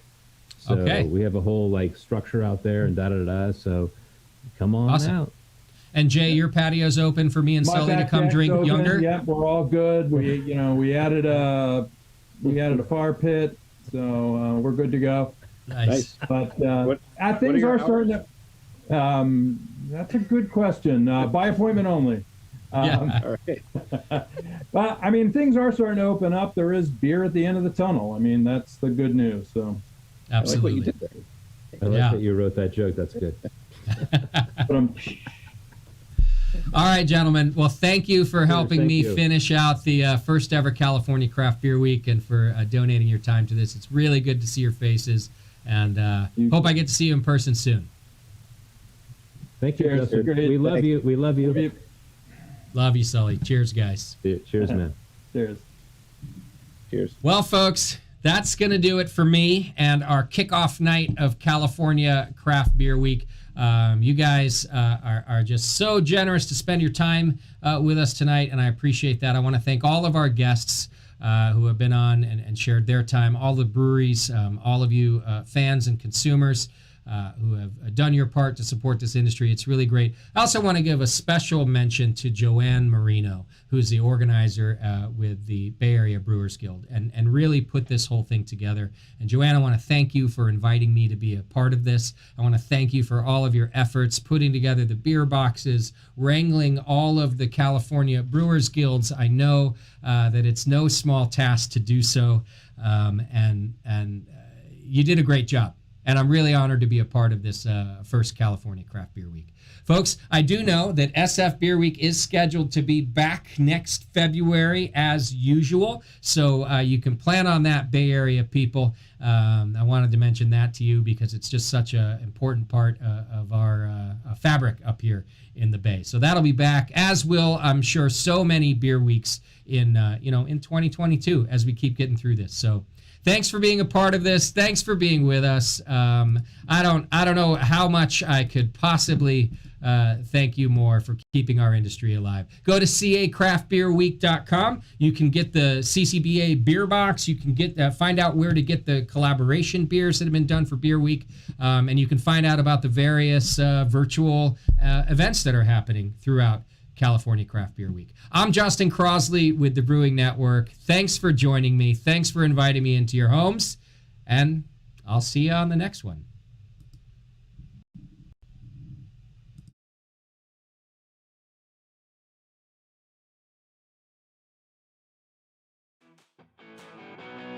Thank